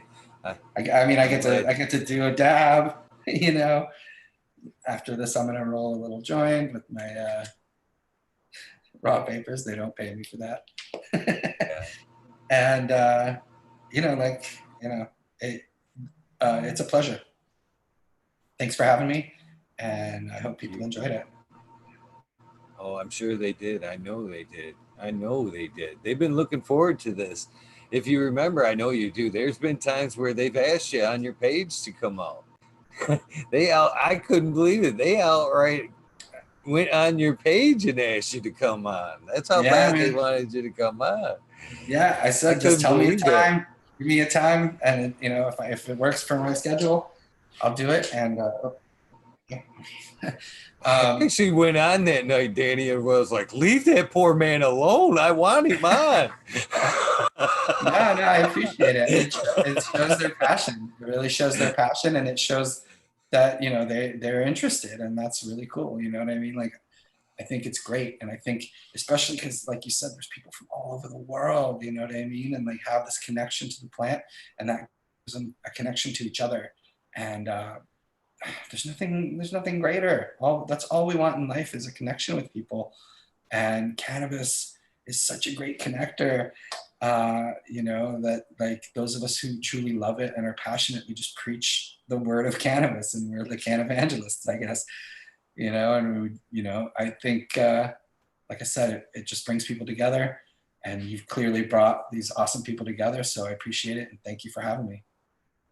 Well, you introduced yourself to this community. Not that we didn't know who you were, but this is our formal introduction, and you're more than welcome to either pop in, the chat and say hello and honor us that way. It would be huge. And then if you're ever up late, I doubt you are because we've talked about this. You're a family man. It's respectable hours. These days on occasion, you get a bout of There's insomnia. Right on. Please check us out. We're on the same time zone. It's usually 11:30 to usually almost 4:20. That's usually the show Wow. hours. So and how it usually rolls out is like, say, like a person like yourself will come on, and there's no implication on how long somebody has to say. So sometimes they go for that long and sometimes they check out. But if you happen to be up and check out the show and see that, it's what we call like an after sesh after, like, say, you or the guest is gone, and then I call in some people from the chat and you have to be a past, you have to be on a past episode to be on, like, to say the after sesh. You know what I'm saying? So if the show's on, the guest checks out, and some of the after guests, which a lot of them are on now, I'll be like, "Hey, anybody want to hang out?" And like we'll get on 3 or 4 of them, and we'll talk, the rest of the night through. So if you ever get any insomnia and you see that we're on and we've got the panel on, you're more than welcome to pop in and go, "Hey, man, let me in." We'd be honored to talk with you when you can't sleep, and talk to you until you're tired to go back to bed. So it would be an honor. Cool. So just Awesome. throwing it out there. Appreciate Throwing it. it out there. I appreciate it. Thank you very much. Thanks for welcoming me, all you guys. Thanks, Mr. D's Nugs. Subscribe to the podcast. Appreciate it. Thank you so much. Yeah, anybody that can subscribe, you can go to growbudyourself.com. Grow Bud Yourself. Kind of like go fuck yourself. But it's Grow Bud Yourself with an exclamation point. But just go to growbudyourself.com, and it'll have the links for all the different. It is on Patreon too. So patreon.com/Danny Danko has all the links as well. And that's like the community of my show, is that Patreon page. That's where we, that's where the comments and the questions and everything come from. And you can actually tip us as creators to it on Patreon if you wish. If somebody wants a free copy of my book, I mean, technically not free, but a signed copy of my book is at the $25 a month level at Patreon. So hey, if you want a signed copy of the book and you want to support the show and get exclusive content and be part of that community, that's a great way to be part of it. But you don't have to spend any money. You can just subscribe and listen to the show. We truly appreciate any support you can give us. So and we want to give back, and make sure you grow bud yourself, and so you have free weed. I like to tell people, if you like free weed, you're going to love Grow Bud Yourself. Well, I guess I should let you go so you can get that episode up so we can Right. go over there and listen to it here in a little bit. Yeah, I mean, in the meantime, like I said, there's 4 episodes up of Grow Bud Yourself, 103 previous free reads going back to 2011, uh, and a new one going up tonight and every Thursday from here on. So truly appreciate the support, and anybody that wants to subscribe or become a part of that, love it. Thank you so much. Can't wait to come back here and visit with you guys again, and keep on growing. Awesome. Well, keep that lookout for that DM because I will throw it out there again sometime soon. I'm not gonna call you in like tomorrow or nothing. I the respect period, but knowing that you're up to it, I will definitely throw that invitation out there again. So I Awesome. appreciate it. Awesome. Thank you. You have a great night and an amazing tomorrow, and good luck. Good luck with everything in the future. You don't need it. I know you've got great things coming your way, but it never hurts to say it. I So, appreciate it. Thank you so much. Thank you yeah, for your kind words, and thank you for doing what you do as well. Because again, you might not know it, but this reverberates throughout history. Like after we're gone, people will still be checking this stuff out and learning from it, and that's really important. So thank you as well. your kind words, and I look to talk to you soon. Thank you. It's been fun talking shit with Eagle. All right. Well, with that being said, I got to check out and do some work myself because I'll be back at 11:30, putting on doing another sesh. It's a double episode day. Uh, Right on. Well, thank you to everyone in the chat as well. Thanks for all the kind words and support. You guys are awesome, and keep up the great work, and grow bud yourself. Thank you, sir, and I'll talk to you soon. Bye. Take care. Bye. Have a good one. Mr. Danny Danko. Can you believe that? So thankful that he was able to come on and spend some time with us. Holy cow, 3 hours. 3 hours he was gracious enough to come on and spend with us. Please go there and subscribe to his podcast and show him some love and appreciate it. I greatly appreciate his time and everything that he's done. So, as you guys know, I'll be back here at 11:30 for the normal hour show. Tonight, I believe Canic Queen Genetics will be here. Smiley's Gardens will be here. And anybody else that wants to jump in, hit me up between now and then. And we'll see if we can't make that happen. So until then, you guys have an amazing day, the rest of your day until later. Do something nice for somebody. Random acts of kindness change lives. I say it over and over and over again. It's so true, so true. And I'll see you in a little bit. Thank you guys. Love you. See you in a little bit. Peace.